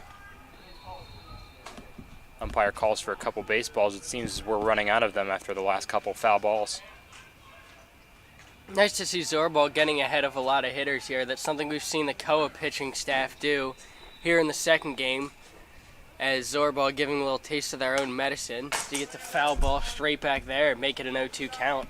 Yeah, I mean, as you talked about, Zorba really attacking the strike zone. He doesn't throw quote-unquote gas in the traditional sense, but he's been very effective this year. I mean, as we read off earlier, his stats have been extremely impressive, and he's been an asset to this pitching staff, especially as we've talked about that bullpen who was put into work early after the debut of Trevor Smith. And Zorba trying to get out of a 1-2-3 inning here if he can deliver a strike on 0-2, which is now on the way. And he does. So a really clean inning there for Ethan Zorba as he finishes off with a strikeout. Really nice job from him, as we'll now head to the bottom of the 6th inning. Rockville trying to scratch across a couple runs here to tie it up.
Back here in the bottom of the 6th inning, 3-1 ball game as Koa leads Rockville.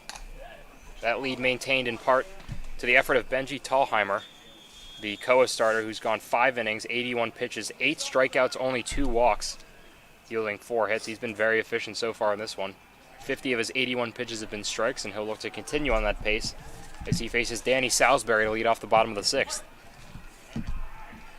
Good part of the order due up for Rockville as they look to break this 3-1 tie. If you think back to the first game, this was the inning where they really put things together. Tallheimer starts the inning with a ball up and into Salisbury, the lefty. One base runner at a time. Check swing from Salisbury doesn't go all the way around. Called strike no matter what. Count now even at 1.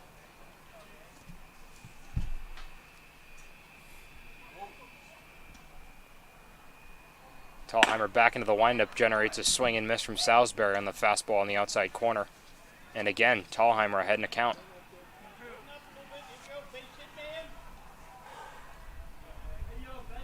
Trying to put away Salisbury here. Swinging a nice foul off there. A defensive swing from Salisbury really did a good job there of staying alive, and this at bat continues.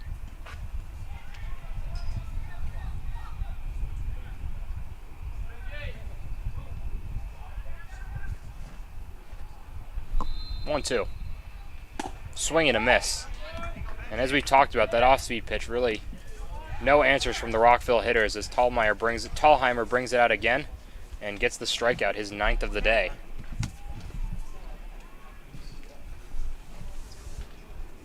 Eddie Akopian now steps in. 0 for 2 so far in the back end of this doubleheader. Low fastball there from Tallheimer. At bat gets started with a ball.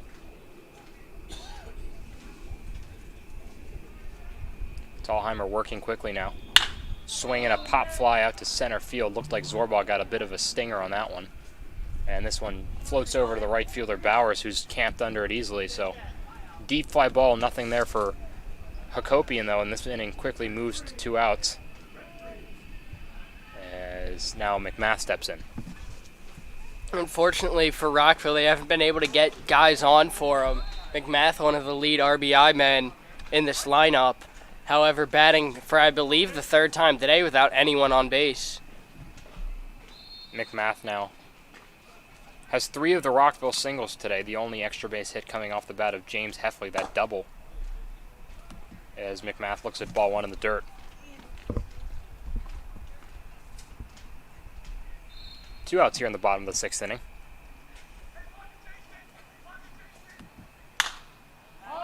High pitch coming in from Tallheimer. McMath squares it out to left field, and this one drops. Fell into no man's land between Preston and Caesar. McMath now going to second, and he's in standing up. So Johnny McMath with looked like he thought he flew out there, but it landed in a very opportune area, and McMath now suddenly in scoring position here with 2 outs. Yeah, give him a double on that play, McMath. See if he got something started here as that brings in very hot-hitting James Heffley. Yeah, as I just mentioned a minute ago, James Heffley with an extra base hit already today. If he can do it again here, it'll be a 3-2 game here. Heffley walked once as well, so he's been on base twice today. Looking to make it 3 as Tallheimer delivers inside. No swing from Heffley.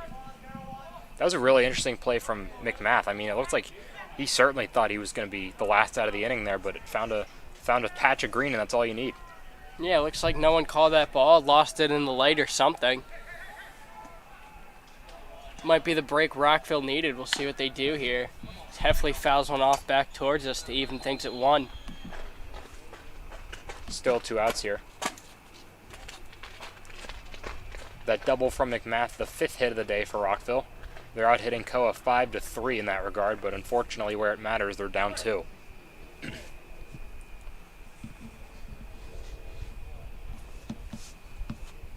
Tallheimer from the stretch on 1-1. Spoiled off to the side again by Heffley. Tallheimer now ahead 1-2 with 2 outs. 1 pitch away from getting out of this inning, but Rockville also potentially 1 pitch away from cutting this lead in half once again. With the timely hit by Johnny McMath, his 2nd of the day, and Rockville's 5th. Making this bottom of the 6th inning very interesting here for Rockville. The 1-2. And that hit him. James Heffley just kind of ducked, and that one hit him in the back.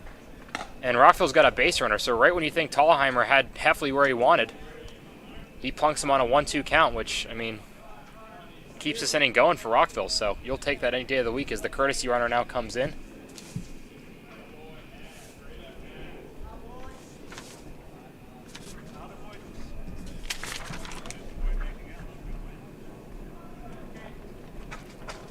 Joey Galloway, the courtesy runner. Joey Galloway, one of the guys who we haven't really seen too much of this year for Rockville. He'll stand on first base. I believe it's his first appearance, actually, all season. Representing the tying run in his first appearance as Zorbaugh swings and misses on a pitch low and away. Another opportunity, RBI opportunity for Zorbaugh. Unfortunately, unable to come through to this point of the game. However, with him pitching last inning, let's see if he can help himself out here. Zorbaugh swings and skies this one to center field. Going back is done. And he's got the ball on the warning track, so Zorbaugh really sends a scare into Koa there, but Rockville again unable to come across with a run here. This is still a 3-1 ball game headed into the top of the 7th inning.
back here in the top of the 7th inning as Ethan Zorbaugh, the infielder pitcher, sent back out for his 2nd inning work. He was really efficient in his 1st inning. 12 pitches, 10 strikes, 2 strikeouts in that, and no base runners. So Zorbaugh going to look to pick up where he left off.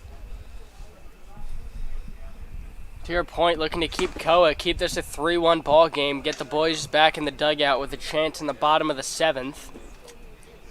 Rockville's going to have one more chance to try and either tie this game up or win it, but Ethan Zorbaugh's got a chance to make their lives a whole lot easier on the offensive side if he can come through with another clean inning here, which will be led off by Robert Moffitt, who, as we remember, was a part of that lengthy at-bat in the top of the 5th inning, where we had the delay and he was just kind of left standing in the batter's box for quite a bit of time.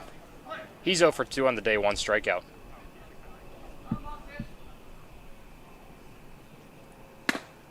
Looks at ball 1 high here.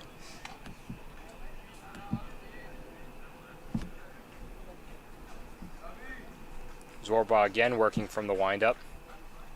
Comes home with it and misses high here. Some weird chant coming from the Koa dugout, and this counts now 2-0 as Zorbaugh tries to battle back into this one. Swing and a hard ground ball to third base. This one is foul. One of the things Zorbaugh's doing well on, he's getting a lot of early swings, a little bit lower velocity than some of the guys before him. These Koa hitters are not adjusting. He's done a nice job of picking his spots as well, as we said before. Coming into this inning, throwing 10 of 12 strikes, so he's been very efficient thus far as he misses outside, making it a 3-1 count.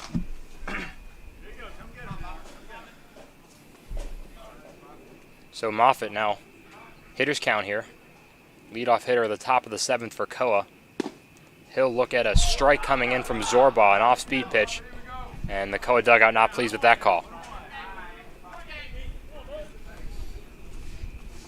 So after Zorbaugh works it full, the payoff pitch comes in, and this one's skied out to center field, and it's going to be caught on the warning track by McMath, it looks like. No sign yet, and he caught it.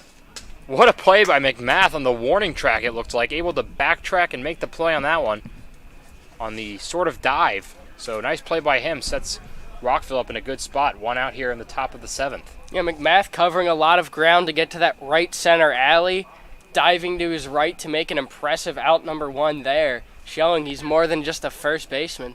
Looks like a traditional fly ball off the bat, but it was placed, looked right between Bowman and McMath was the one to get over there and make the catch. Yeah, it sliced a little bit too. Slider from Zorbaugh missing outside.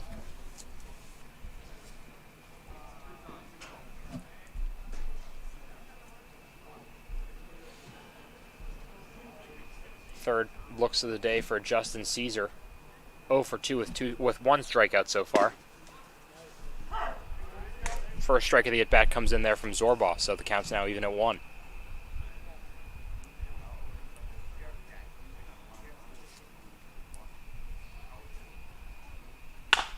Swinging a ground ball over to third. Fielded cleanly by Lacefield. Nice arm there. Throws over to first, able to get him no problem. So Caesar sent back to the dugout. And a couple quicks outs again for Ethan Zorbaugh here, as we talked about. Yet to have a base runner for Koa in his appearance. Yeah, 5 up, 5 down. See if he can get number 6 here and get Rockville back in the bottom of the 7th, swinging the bat. Down by 2. Magnus Dunn now in the leadoff hitter. 0 for 2 on the day. But he did walk and came around to score as a part of that 2-run Koa 3rd inning.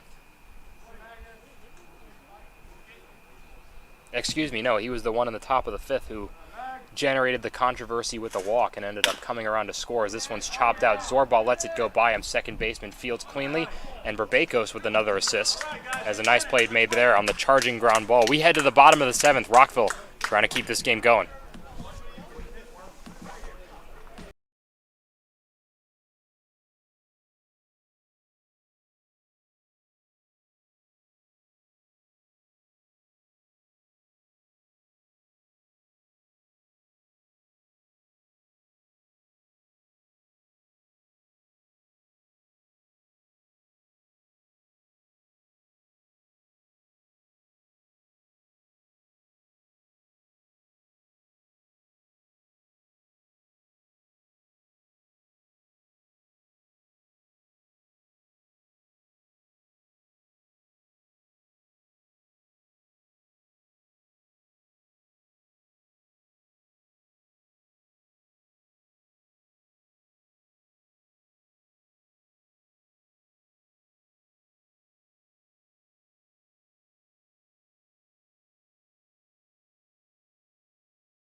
Back here in the bottom of the 7th, Rockville looking for 2 runs to tie it, 3 runs to win it here against Benji Tallheimer, a guy who's looking to complete the complete game here, the 7th inning complete game, of course. 96 pitches so far for the tall right-hander. 60 of them have been strikes. Struck out 9 Rockville hitters. No earned runs against him. The only run came as an unearned run in the bottom of the 3rd. So really impressive performance from him, and he's going to look to put the cherry on top in this one as Rio Fabre steps. Excuse me. It's Berbekos. Berbekos Berbekos getting his stepping up first for Rio at-bat of the Fabre. season. And a huge spot here can really dictate how this inning goes. Broken back ground ball. Berbekos trying to beat it out, and he will not. So, I mean, on his first swing of the year, Berbekos breaks his bat, which is just super unfortunate. Unfortunate for Rockville. There's now 1 out in the bottom of the 7th.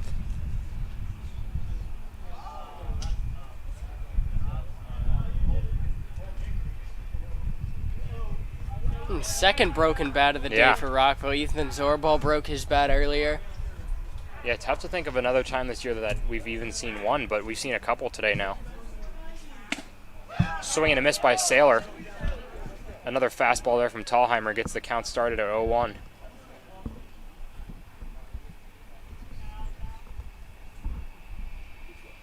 Coming in and fouling it off is Saylor. This next pitch will be the century mark for Tallheimer. That was just his 99th pitch of the day. So really long outing for him, as he's been very impressive so far. Swing and a drive to center field. Saylor, this one is no call yet from the umpire. And they call him out. How did So the a home plate umpire make that call? So a sliding catch from Dunn, the home plate umpire calls him out. And just like that, there's 2 outs in this one. Field umpire, he's the one supposed to make the call on that, had no clue. Yeah, well, yeah. I mean, I'm not one to criticize umpires, but from I what think we've seen in this game today, I think we've kind of put all of our eggs in that basket already today, so at this point, you know. I mean, how could you not? Lacefield drives us out to left, trying to get this one down. It does. So Lacefield, again, getting on base. What an impressive doubleheader for him, as he reaches on his 2nd hit of the day and 4th of the doubleheader. Yeah, and more importantly, keeps this game alive for Rockville, bringing the tying run to the plate in Steven Orsini. He's put the ball over the wall once this season. Now would be a great time for number 2. Lacefield on base for a 2nd time in this 2nd game over there at first. As Josh said, Orsini now stepping up, representing the tying run in this one with 2 outs. Tallheimer misses low. Looked like there was a lot of velocity behind that one. Doesn't look like he's lost much in this 7-inning affair, as he delivers low for ball 1.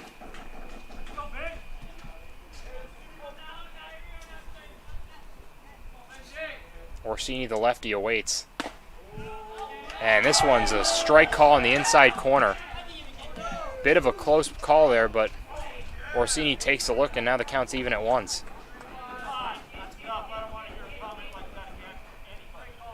Apparently there's a comment from the Rockville dugout. Umpire didn't appreciate it.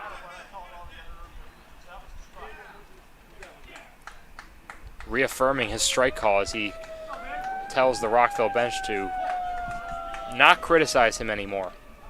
Hopefully he didn't hear us. I was just going to say, Yeah, can't throw the broadcasters out. yeah. Like to see him try. Righty Tallheimer delivers. This one's hit to center field. This one's also going to get down. So Rockville, a couple consecutive hits to keep this game going. How's that for ball don't lie? Yeah, really solid piece of hitting there from Orsini. And this game continues. Yeah, Bowman, the only RBI for Rockville to this point in the game. A chance, the much-needed chance for him to get another one here. Go-ahead run represented by Bowman, who's now at the plate.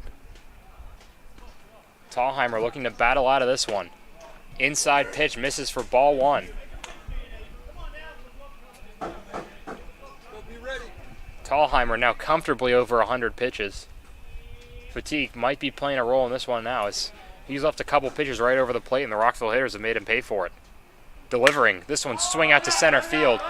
Should be caught by the center fielder Dunn, and it is. So this game is finally wrapped up. After a grueling seven innings, excuse me, Koa does take this one by a score of 3-1, splitting the doubleheader. And Rockville comes out of this one looking like they could have converted in a couple opportunities as we saw in that last inning there, but nevertheless pulling the short end of the stick, out hitting Koa 7-3, but nevertheless getting outscored 3-1. That's all that matters in this one. As we leave you with this final graphic, Koa wins 3-1 on an impressive performance from Benji Tallheimer. I've been Zach Gibney and Josh Feldman on the call for this one. We'll see you next time.